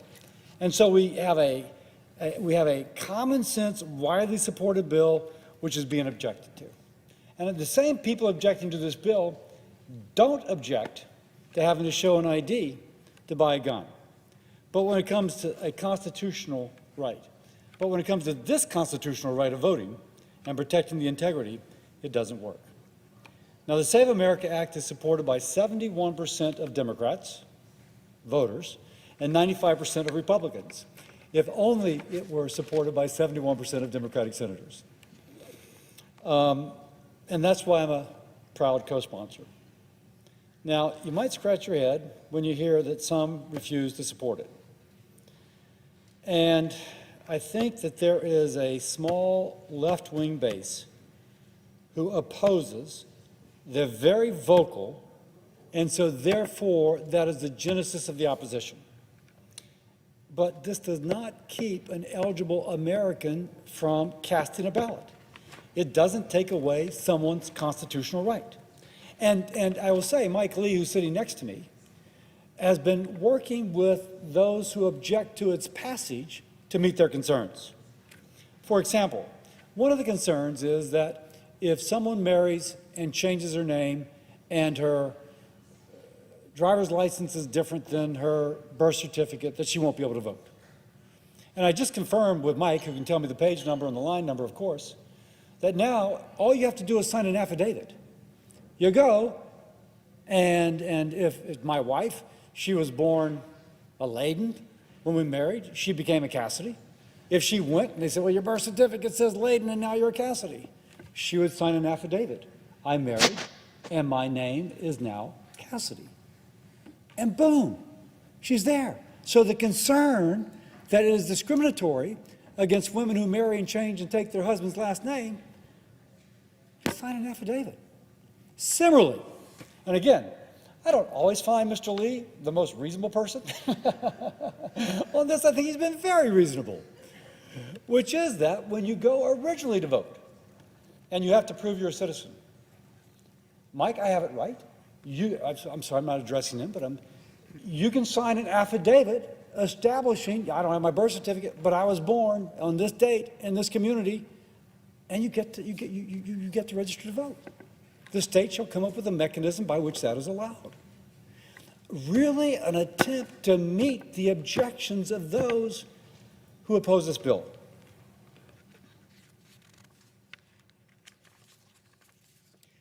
Now, lack of documentation is not an issue. By the way, I'll also point out, I've lost my birth certificate in the past.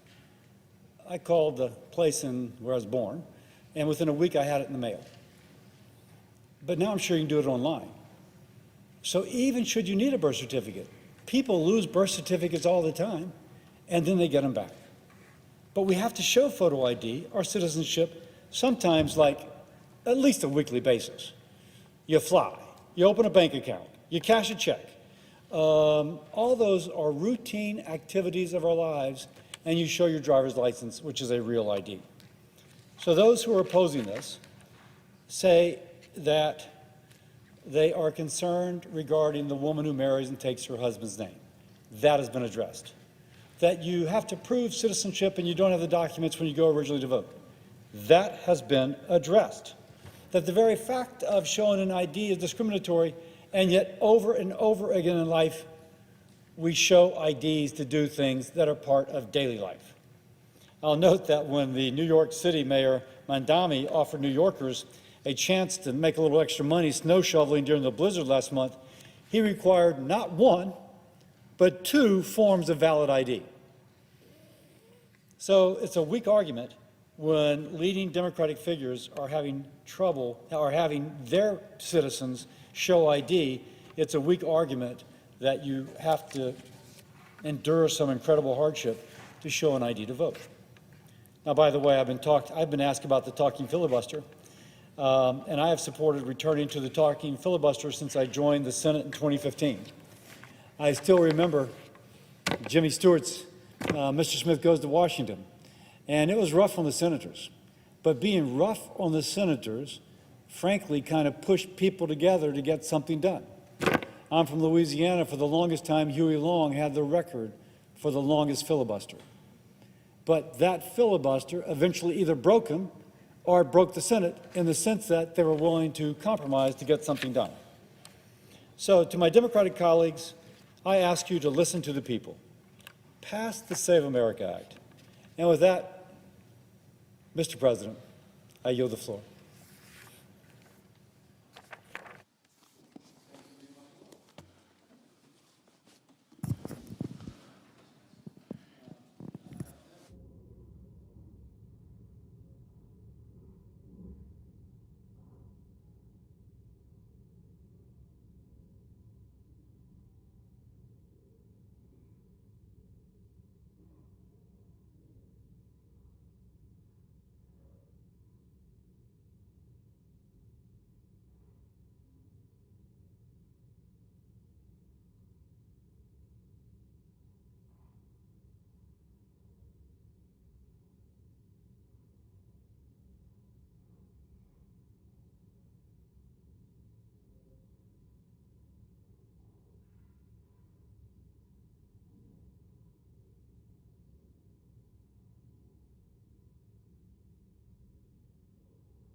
Senator from South Dakota. Thank you, Mr. President. I rise today in support of the Save America Act, legislation that I've co-sponsored to make certain that only U.S. citizens are voting in our elections. This legislation would require proof of citizenship in our elections, and it would require that this citizenship be identified when registering to vote and a valid photo ID when casting your vote at the ballot box. As of last fall, 36 states were requiring voters to present an ID in order to vote. This includes my home state of South Dakota, where you can present your driver's license, passport, or tribal ID. All we ask to cast your vote is that you can prove that you're an American citizen and that you are who you say you are. That shouldn't be controversial. In fact, it should just simply be common sense. Our neighboring state of Minnesota says that most voters will not have to show identification at all. In fact, if you want to vote, you can simply ask someone else registered in your precinct to vouch for your identity. One person can vouch for up to 8 people.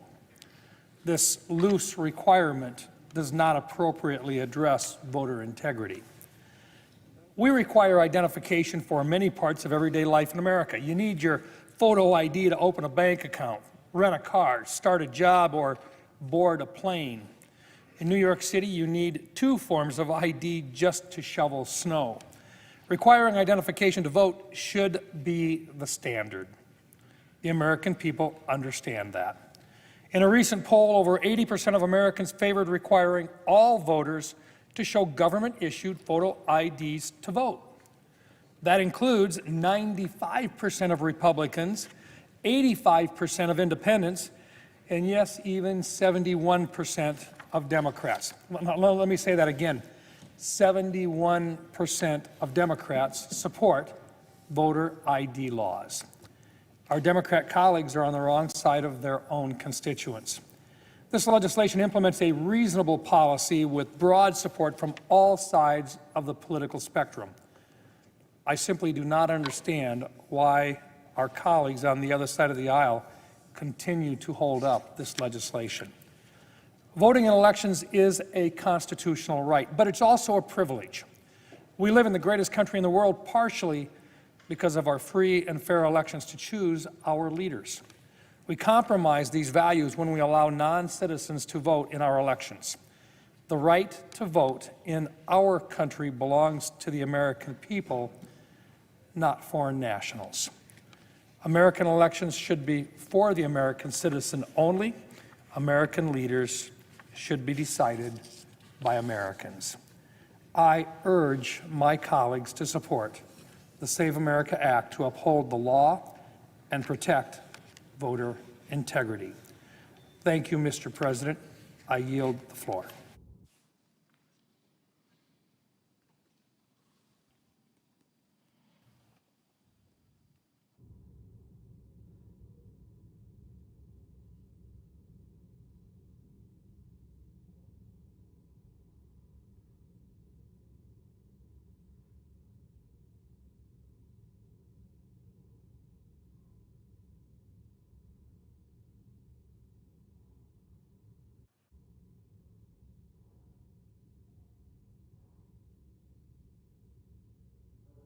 The senator from North Carolina.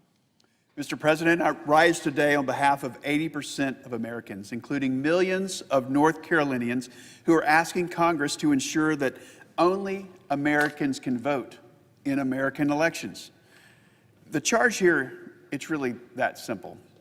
But I find it ironic that we're once again debating an 80-20 issue because my Democrat colleagues refuse to accept the stance held by an overwhelming majority of their own constituents.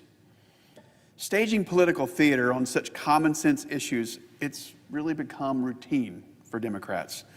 Let's take, for example, a few things. Keeping our borders wide open, opposing the deportation of dangerous criminals, defunding the police, backing radical gender ideology for children, and allowing biological men to compete in women's sports. And like clockwork, here we are again. But this time, my colleagues across the aisle are refusing to keep our elections fair, transparent, and secure by requiring proof of citizenship to register and have voter ID at the polls. Over 70% of Democrats across our country, Democrats, believe that voter ID should be required, but it seems that Senate Democrats couldn't care less. And why is that? Because instead of accepting the will of the people that they represent, Senate Democrats have chosen to dig their heels in on their failed campaign as the party of open borders and illegal immigration. By opposing the Save America Act, Senate Democrats are telling the American people loud and clear that they don't care about preserving the right to vote for American citizens because their political agenda, which props up illegal immigrants over working class Americans. But my Democrat colleagues should understand that it's a federal offense for any non-citizen to vote in a federal election. Providing proof of identification is a basic security measure, and everyone knows that. When you board an airplane, you go to the doctor, you start a new job, or even if you get a library card, you're required to show proof of government identification. In North Carolina, we require every voter to show a government ID before voting. 23 other states already have the same voting law in their books, and nearly every European country has voter ID laws in place. And why? Because power in a democratic society is vested in the will of the people, and that fundamental right to self-determination must be protected at all costs. So I want to address a misleading claim that my Senate colleagues across the aisle continue over and over and over to repeat. Senate Democrats claim that the Save America Act would somehow disenfranchise millions of Americans, and that's just false. This legislation does not target any American citizen eligible to vote. Instead, it protects them. The Save America Act ensures that only U.S. citizens participate in federal elections by requiring states to maintain accurate voter rolls and stopping non-citizens from voting. That's not disenfranchisement. But at its core, this bill is about restoring trust. The American people deserve to have confidence in our federal elections, and they deserve peace of mind to know that their right as American citizens to determine the future of our country is not diluted by non-citizens meddling in our democratic process. The Save America Act puts the integrity of our republic first again. President Trump, he's been a steadfast champion of voter ID, and he's encouraged Congress to move this legislation forward because the state of our nation depends upon protecting the power of the people. And I agree with the president. Ensuring that certainty in our federal elections, it really shouldn't be controversial at all. But every single time President Trump supports a policy, no matter how logical it is, Democrats draw a hard line in the sand and they oppose it. Common sense and deciding policy based on the merit of its principles seems right now to mean nothing to Senate Democrats because they refuse to come to the negotiating table to responsibly lay out their concerns and negotiate in good faith.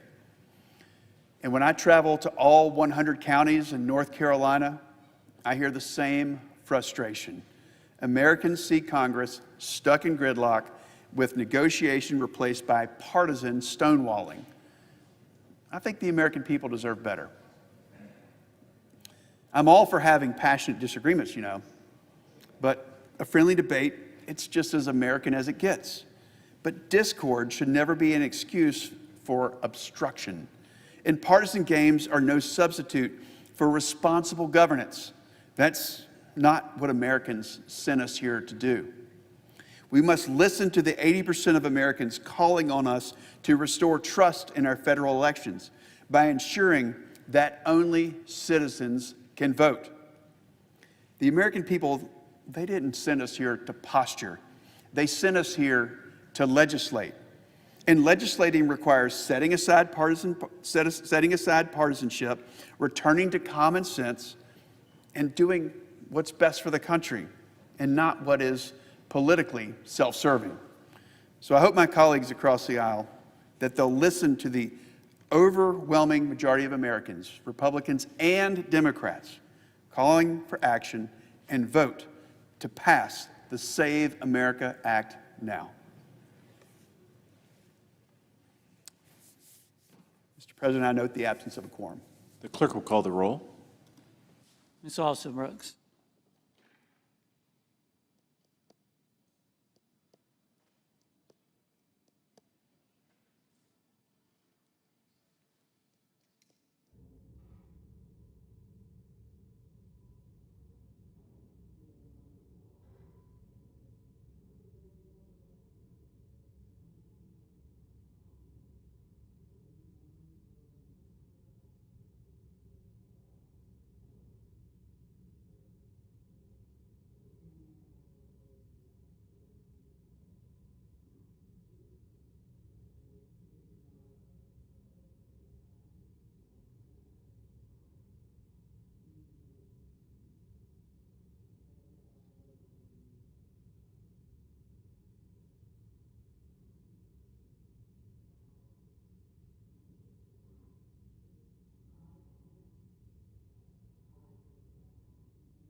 The senator from Rhode Island. Mr. President, may I request that the pending quorum call be vitiated? Without objection. Mr. President, I'm here to speak about the so-called Save America Act, which I think probably would be better described as the Steal the Next Election Act, because of the purpose that this bill has to throw the election and to throw political influence in America to the Republicans. You can imagine why they would want to engage in special weapons and tactics to try to win the 2026 election when you see the political disaster that they're enmeshed in, the mess that the Trump administration has made of the economy, the stench of corruption pervading the administration, a war that is running up gasoline prices and has no end in sight and no evident plan. Wherever you look, you see a party in complete disarray, with Americans angry, frustrated, and befuddled by the nonsense, and an election coming. So, of course, they want to change things at the ballot box. Now, where would you go to test that proposition, that the purpose of this bill is to throw elections to the Republicans? Who might have a view on this that we should listen to? Oh, right, the President of the United States, the one who's caused Republicans the political catastrophe that they have looming from the disastrous second term that he has inflicted on this country. Republicans have to win this one, he said. Get this bill passed, is what he's talking about. Republicans have to win this one. We'll never lose a race for 50 years. That's how much the president thinks this bill will tank American elections in favor of him and his billionaire donors, who already have way too much influence in our politics. He's talking about us here, Democrats. We know.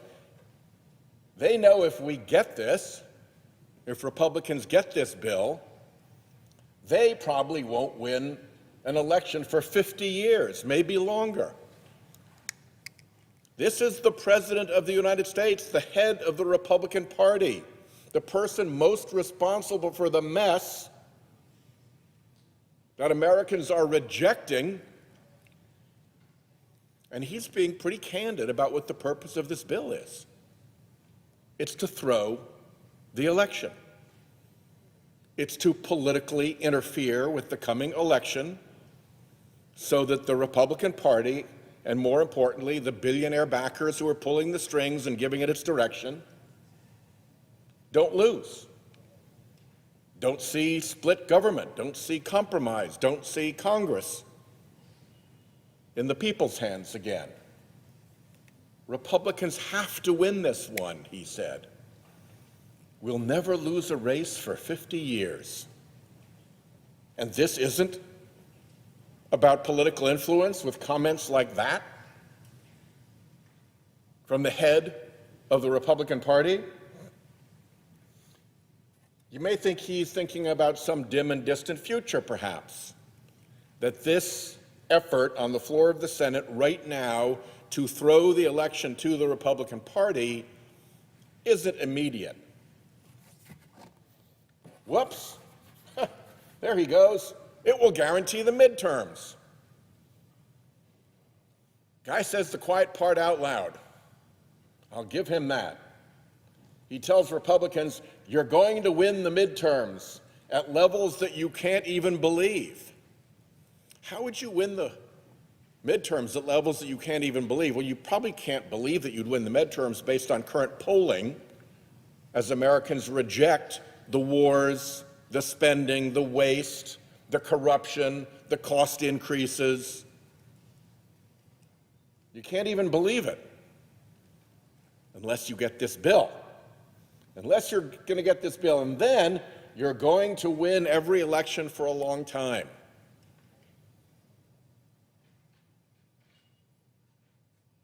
It is a conceded point by the head of the Republican Party, Donald Trump, the one who has caused this year of disaster, this year and change of disaster, that the whole purpose of the exercise we're going through is to lock in Republican control. More wars, higher costs, worse corruption, by making elections unwinnable for Democrats for 50 years, by guaranteeing Republicans the midterms. So let's not pretend there's some high and mighty, civic-minded motivation for this. That's just the screen.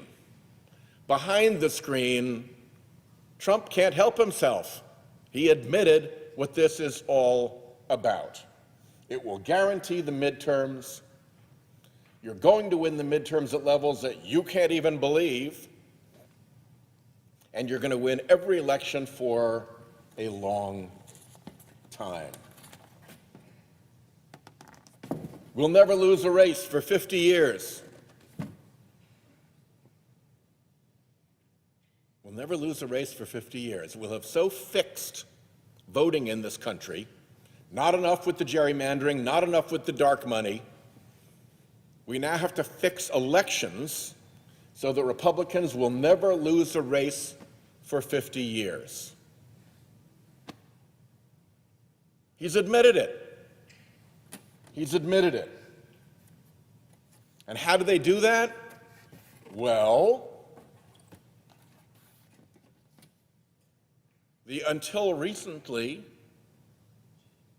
Director of Homeland Security, former Secretary Noem, said, we just want to make sure that the right people are voting. The right people. Gee, who might that be? And so this whole scheme gets cooked up, marketed falsely as some civic safe voting proposition, when what it really is a scheme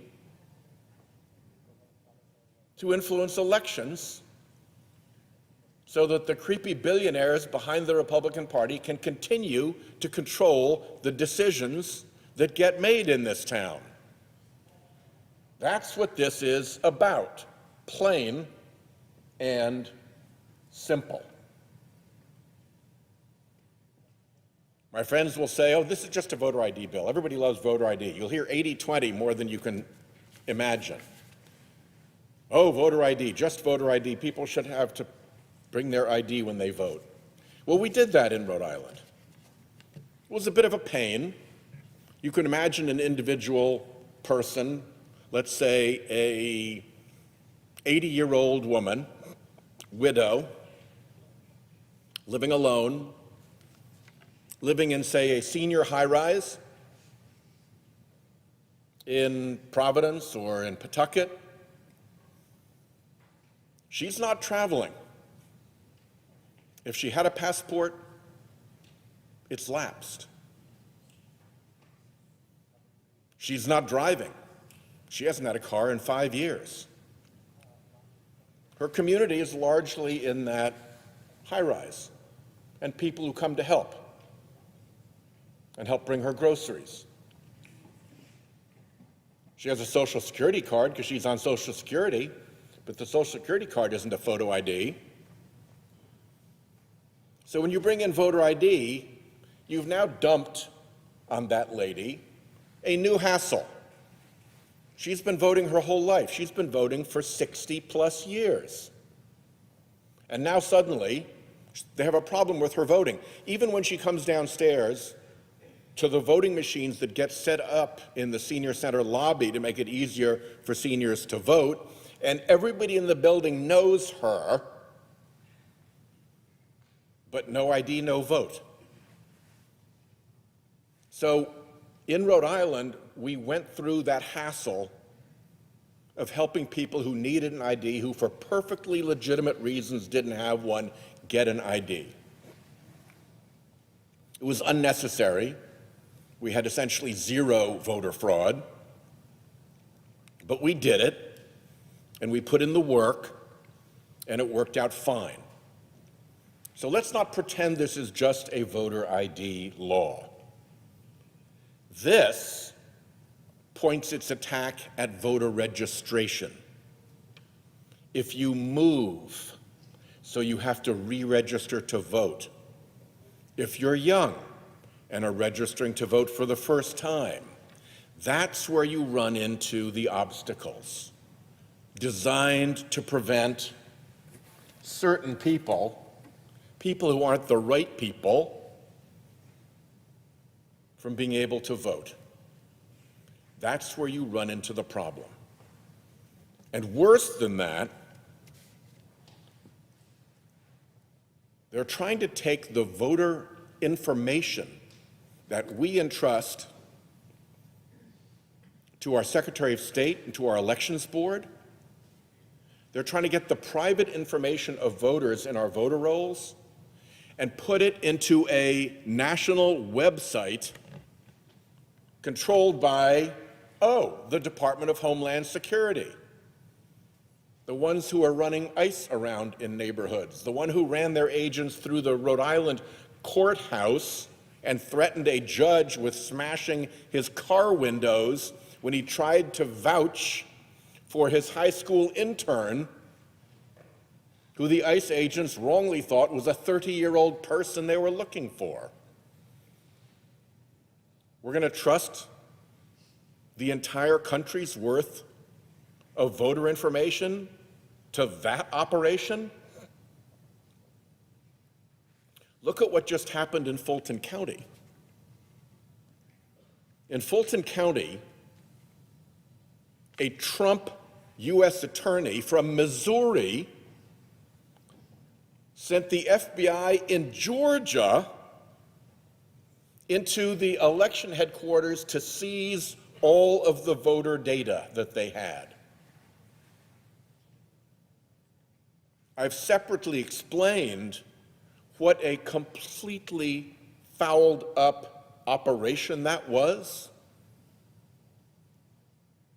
and how the way in which they did that search warrant left enormous holes for any defendant who was later charged based on evidence obtained in that search warrant to run a truck through that prosecution. They violated really basic rules that prosecutors follow. Prosecution 101, rookie dumb errors. And that leads to only one of two conclusions. One is they're idiots, they're incompetents, they had no idea what they're doing. And there's some sense around that because the local U.S. attorney in Georgia wanted no part of this mess. It was being directed by Washington through Missouri into Georgia. The FBI special agent in charge in Georgia didn't seem to like it much. He got run out of his job, presumably for objecting to this nonsense. But there's a worse theory than that this was a completely incompetent screw-up of a search warrant execution. And that is, they didn't mind leaving all these holes for a future defendant, somebody charged on the basis of that evidence, to exploit. They didn't mind opening these unnecessary vulnerabilities in a case for a defendant who might later be charged to exploit, because they never thought there would be a defendant. The point wasn't to do a criminal prosecution or even a criminal investigation. The point was to use the search warrant process falsely in order to get their hands on a massive amount of voter data in a swing state. That's being litigated right now, and we will find out. But that's the kind of effort by this administration to use the federal government to seize private voter data that would be exactly consistent with why we need to worry about DHS, which only wants the right people to vote, getting a massive amount of personal voter data. In Rhode Island, our Secretary of State is fighting that right now because he understands that Rhode Islanders want their voter data to be private, to be safe, and not to be part of some massive political election interference operation run using ICE, using FBI, using DHS, and using this voter information to hand out to political operatives to make sure that a weaponized federal government is not used to try to throw the election. It is no small thing to have the Department of Homeland Security want data on every voting American. In recent years, Republican heads would have exploded about that idea. It used to be a party that cared about voter privacy, that in the contest between an individual and the government tried to take the side of the individual. But now that their billionaires control the government, flip, now they're on the side of the government, and they want your data. It's so bad that it seems they've even had one of their little muskrats, the doggy boys, running around in government. You remember that operation when Musk was the president's close advisor and there were Doge people? Turns out there may even have been your Social Security data taken. We'll find out more about that. So this is no small thing, and if you want to know what the motive is, just ask the people who are running this. We just want to make sure the right people vote. We'll never lose a race for 50 years if you pass this bill. It'll guarantee the midterms.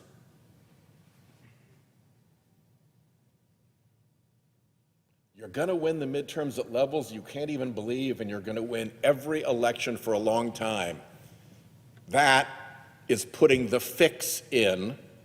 That is using the power of government to put the fix in to fix the elections that choose who runs the government. That is about as un-American as it gets. So, why is it that they're so afraid about the midterms?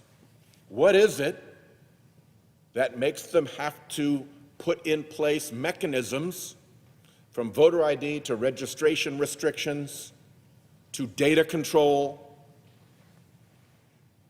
that will give them the tools to guarantee the midterms? Why not run on the record? Because the record stinks. That's why. And voters know it. This is where President Trump's approval rating has gone. He's down 15%. He's down more than 25% since when he came in. That is a crash in confidence. And I believe this ended before this Iran, what did he call it, excursion, that has driven up gas prices by about $1 a gallon already with no end in sight.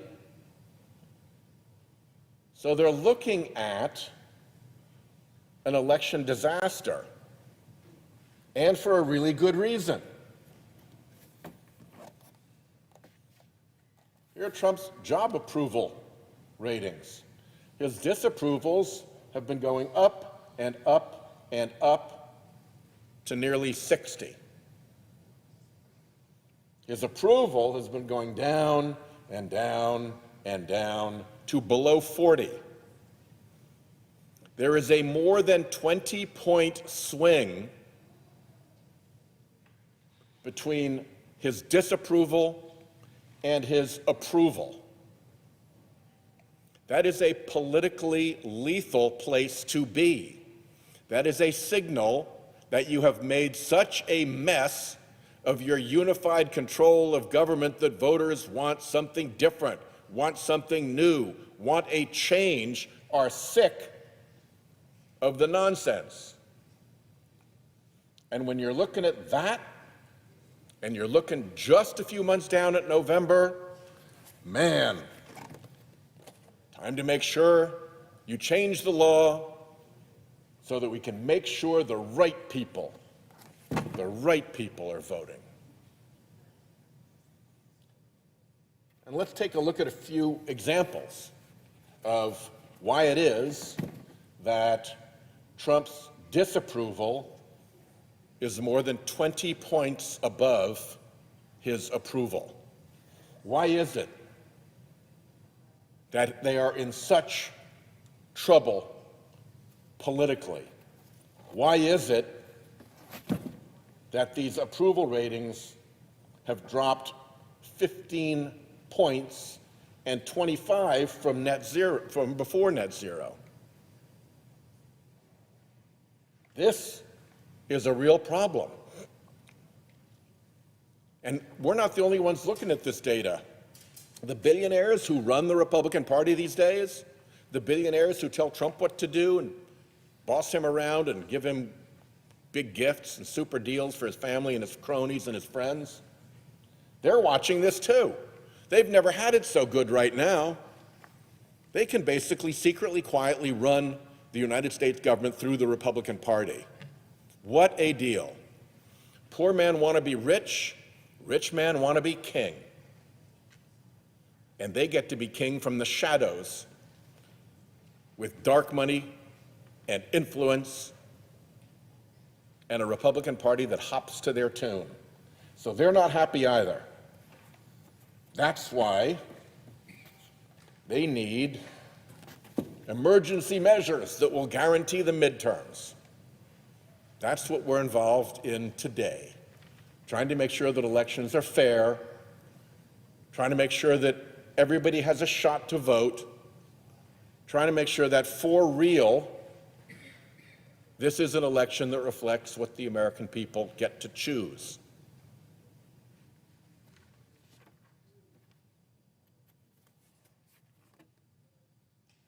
Why are those numbers so terrible for Trump and Republicans? Because things aren't so great for the American people right now. Annual cost of residential electricity is up in almost every state in the last year. In some cases, it is up a lot.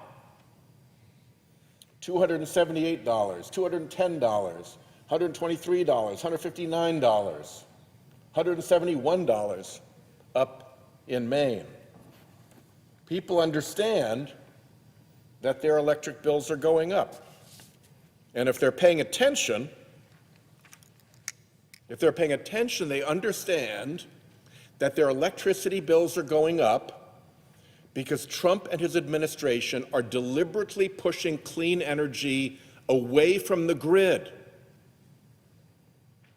They're deliberately keeping cheap, clean energy off the grid so that for any given level of demand, the grid has to go where if it doesn't have the cheap, clean energy? It has to go to the polluting fossil fuel plants. And those plants set the grid price when they're called up. And when they set the grid price, they're more expensive than clean energy. So everybody's costs go up, and all that excess money, the billions of dollars that get sucked out of consumers' pockets, out of ratepayers' pockets, when they have to pay the higher prices of fossil fuel compared to the lower prices of clean energy, that whole delta of billions of dollars flows where? Right, to Trump's billionaire fossil fuel donors, to the ones that he went to in Mar-a-Lago and said, give me $1 billion and I'll give you everything you want. I need your money to win this race. And what did they do? They coughed up hundreds of millions of dollars. Did they get to the billion? We don't know because so much of the money is so dark. But we know they got hundreds of millions to Trump. And now he's paying them back by stopping and slowing down clean energy, which would lower costs for people. And instead, he drives the cost up. And that's why so much of this is happening. I'll give you an example. The Trump administration has messed around twice with the offshore wind farm off of Rhode Island called Revolution Wind. Out of the clear blue sky, for no cause, they dropped a stop work order on the project, stopping it dead when it was about 80+% complete. Well, that caused them a little problem because the Trump administration had been in court defending that very project against fossil fuel front groups who were suing it to slow down its arrival on the grid. So the lawyers, the like regular, normal federal lawyers who were in there defending this, defending their permit, suddenly had to pull a 180 about the same project in the same courtroom and suddenly say, oh no, that project that we've been defending until this minute is suddenly now all bad because of this ridiculous stop work order. Well, the judge didn't take long to throw out that stop work order because it was illegal and even preposterous. And the Trump administration then let the appeal period expire, so there's no longer a time to appeal it. So it's like, okay, that's done. Back to work, everybody. And sure enough, they went back to work. And what happened 30 days later, 2 days before Christmas, without notice, men and women going out to work on these projects were told, nope, new stop work order. Sorry about your Christmas. Not sure when you'll ever come back to work. Too bad you were relying on all those nice wages. You're done now. Well, fortunately for the project, that second stop work order crashed and burned in court just as badly as the first illegal stop work order had. My point is they went to enormous illegal effort to slow down that project. Why? Because by contract, Revolution Wind is going to bring 9-cent kilowatt hours to our Rhode Island grid. 9-cent kilowatt hours is what they sell for by contract. And how much does it cost on our grid on average? 18 cents. Revolution Wind was going to bring 350,000 homes worth of low-cost, 9-cent clean power onto our grid. So they wanted to stop it. Because then, without that clean, inexpensive power, the grid would have to go up, up, up, what they call the generation stack, calling up more and more different units to burn gas and oil and make electricity. And all that extra money gets moved from customers' pockets to Trump's big donors, his big fossil fuel donors. It is a scheme. It is on purpose. These people may not know it yet, but by November, I hope they will learn that the reason their electric rates went up was on purpose. On purpose.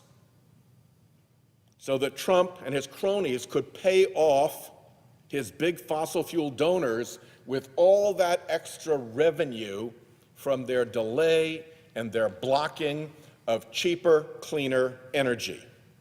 In the billions. In the billions. And of course, it's not just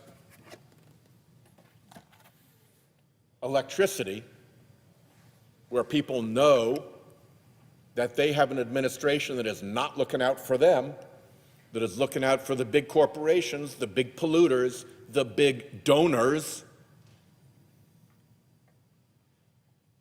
You probably can't read this, so I'll read it. My cost of living has increased 80 to 16. My grocery costs have gone up 79 to 17. My utility costs, like electricity, have gone up 69 to 22. These are huge numbers that match the dissatisfaction I showed already with where Trump is. More than 20 points in the hole with voters and going the wrong way. Approval rating collapsing before the whole Iran mess has kicked in to voters' budgets. It is a real mess. And on electricity prices, look where they're going. Up, up, up, up, up. For the exact reason I said, because the Trump administration is blocking clean, cheap energy to force the grid to have to spend more and more money on Trump's big fossil fuel donors. When a really big clean energy plant comes onto the grid moves to it because it's the cheapest. They pull the cheapest power first to meet demand. So when a big wind farm comes on, when a big solar array comes on, that means that there's a fossil fuel plant somewhere at the top of that generation stack that doesn't get to run anymore.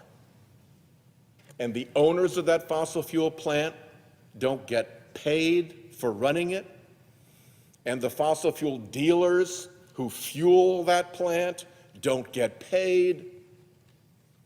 So they have a vested interest in blocking clean energy.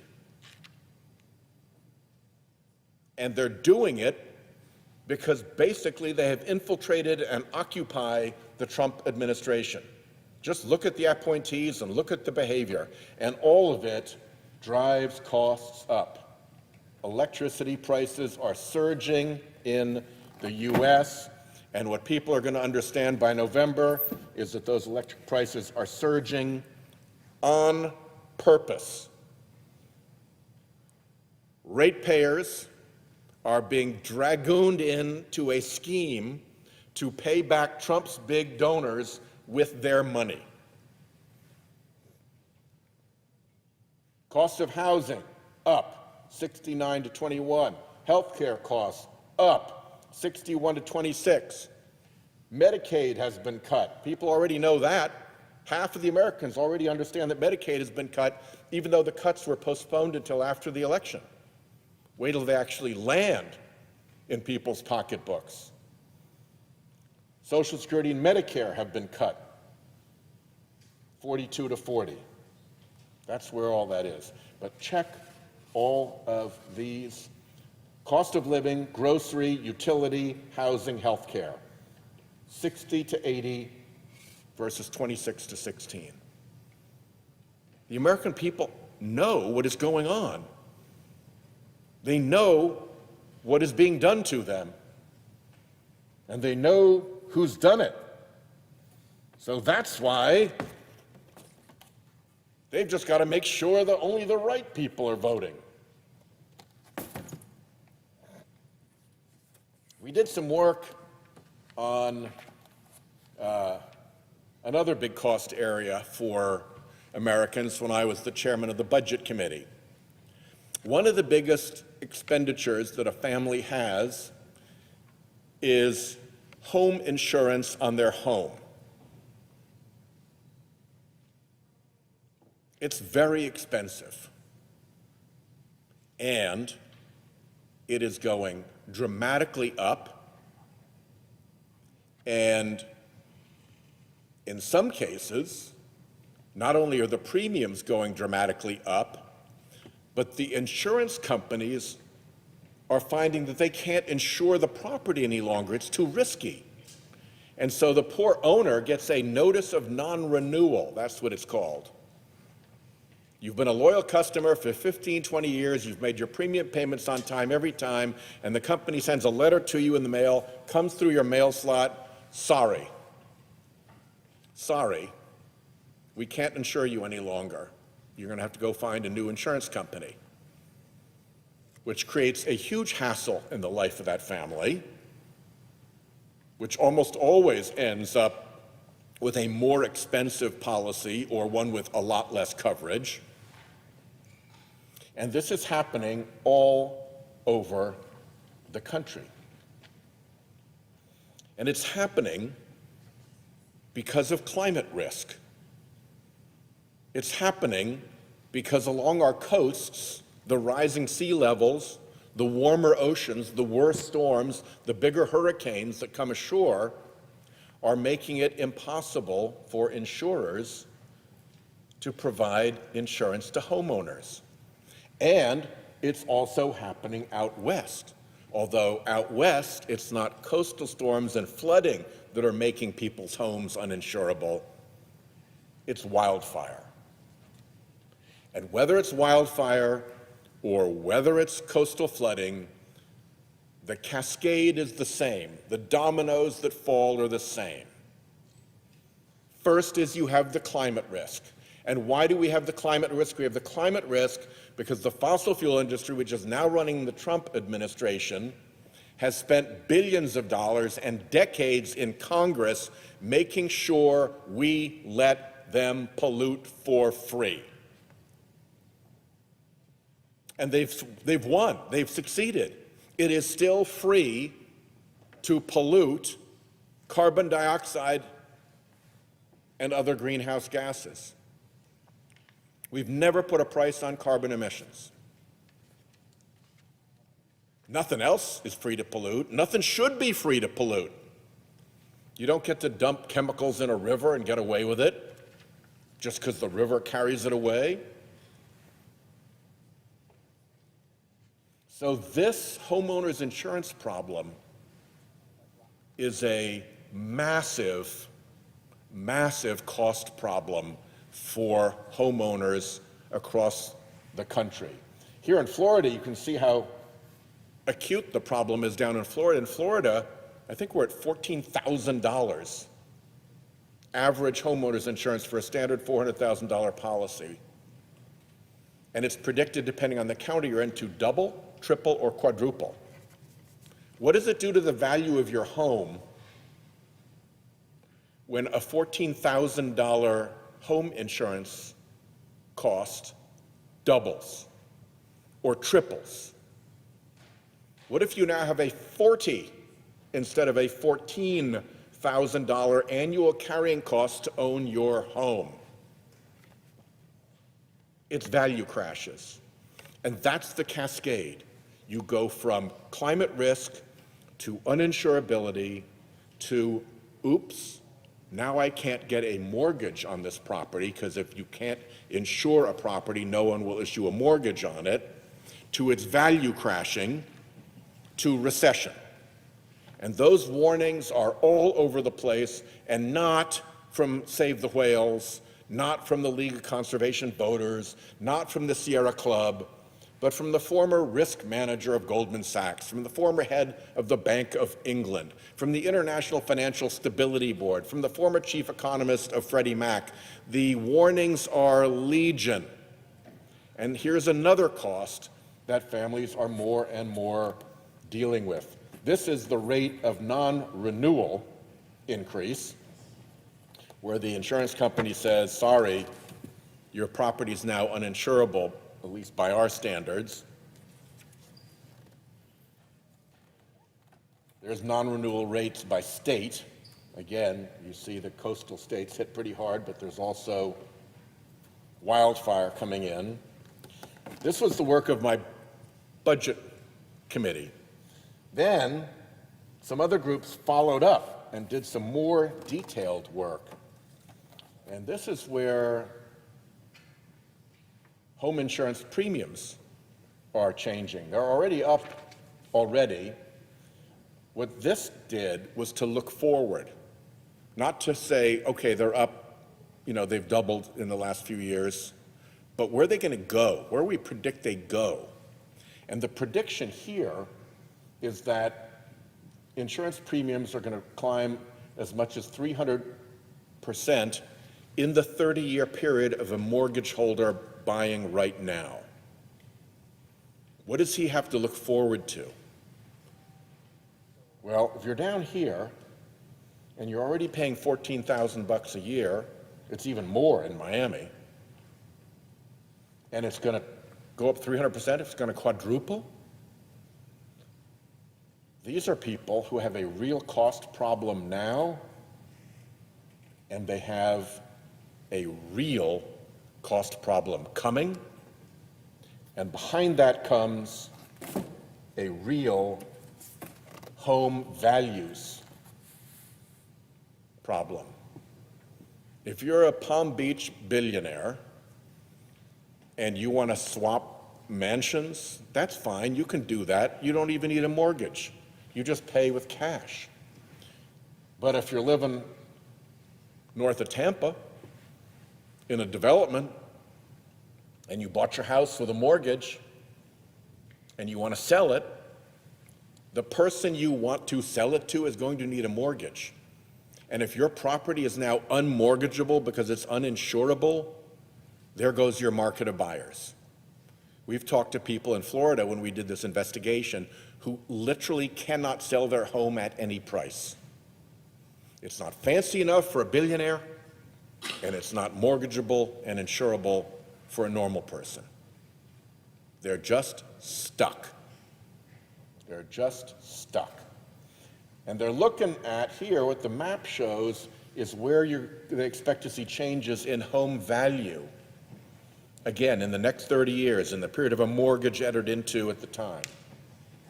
And they're looking at changes in value, drops of 20, 40, 60, 80, and even 100%, a total wipeout of home value based on that home insurance, mortgage, property values crash cascade because we won't take care of the climate danger that everybody in their right mind knows exists.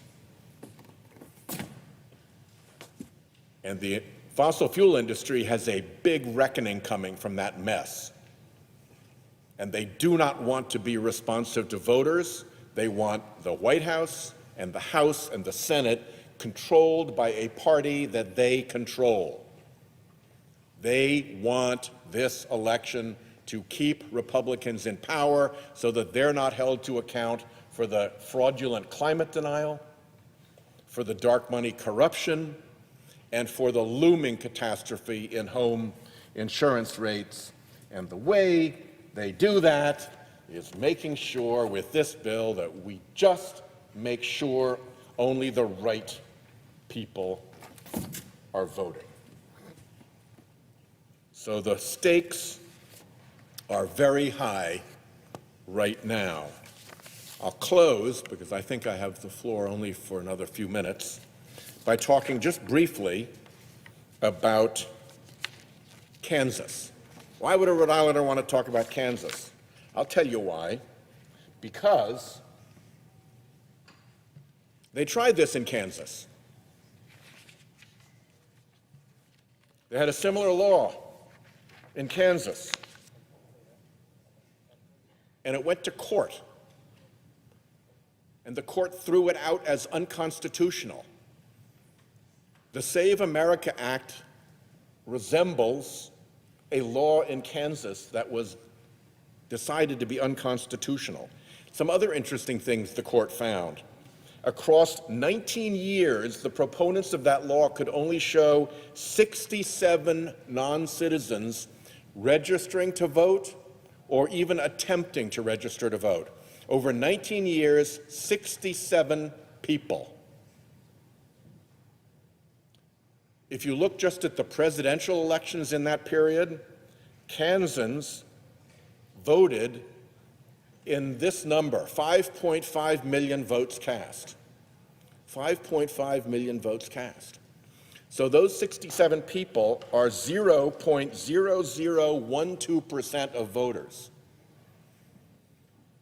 And for the pretext of trying to deal with those 67 attempts, the effect was to keep 31,000 legitimate Kansas voters from voting. 31,000 kept from voting to solve a problem of 67 that didn't even exist because most of them were only attempts. So this is a solution to a non-problem. The solution that it provides is to the problem of Trump and Republicans having made such a hash of things that they're now in a 20-plus point hole. And so, the billionaires who run the Republican Party and through the Republican Party run this body, run the House, run the Oval Office, make all the decisions for their own benefit. This is their clawing hand coming out of what seems like election disaster ahead to try to just grab back the power that they're losing because their Republican Party has made such a hash of things. That's what this bill is. It's the dead zombie hand of the billionaires who are seeing the exact same approval rating of Trump taking the Republicans into a crash of an election and trying to solve that problem by guaranteeing the midterms, by making sure that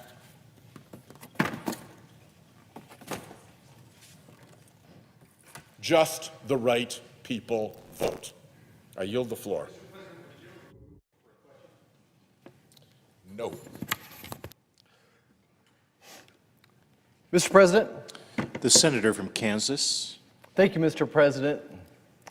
It's been a long weekend up here. We have a lot of balls in the air. We've got DHS funding. We have the SAVE Act and a war going on in the Middle East. And all these are demanding our attention simultaneously. I'd like to shed a little light here. What makes this job generally challenging isn't the workload. I worked much harder as an obstetrician delivering a baby most every day, up at least every other night, if not every night of the week. It's when you're trying to have serious policy conversations up here and you're up against misinformation, moving goalposts and arguments that seem completely detached from the facts on the ground. The frustration can be exhausting. But today, Mr. President, I've decided to start with the easy stuff. Let's talk about Iran. First of all, I want to mourn the loss of the 13 soldiers who made the ultimate sacrifice and let their Gold Star families know that we're grateful for the price that their loved ones paid and that we'll be there for them as they go through the mourning. I want to praise the military and let them know that I stand beside them, that our family stands beside them. My dad served, my brother served, I served, my son is serving. We support our military, and we salute the incredible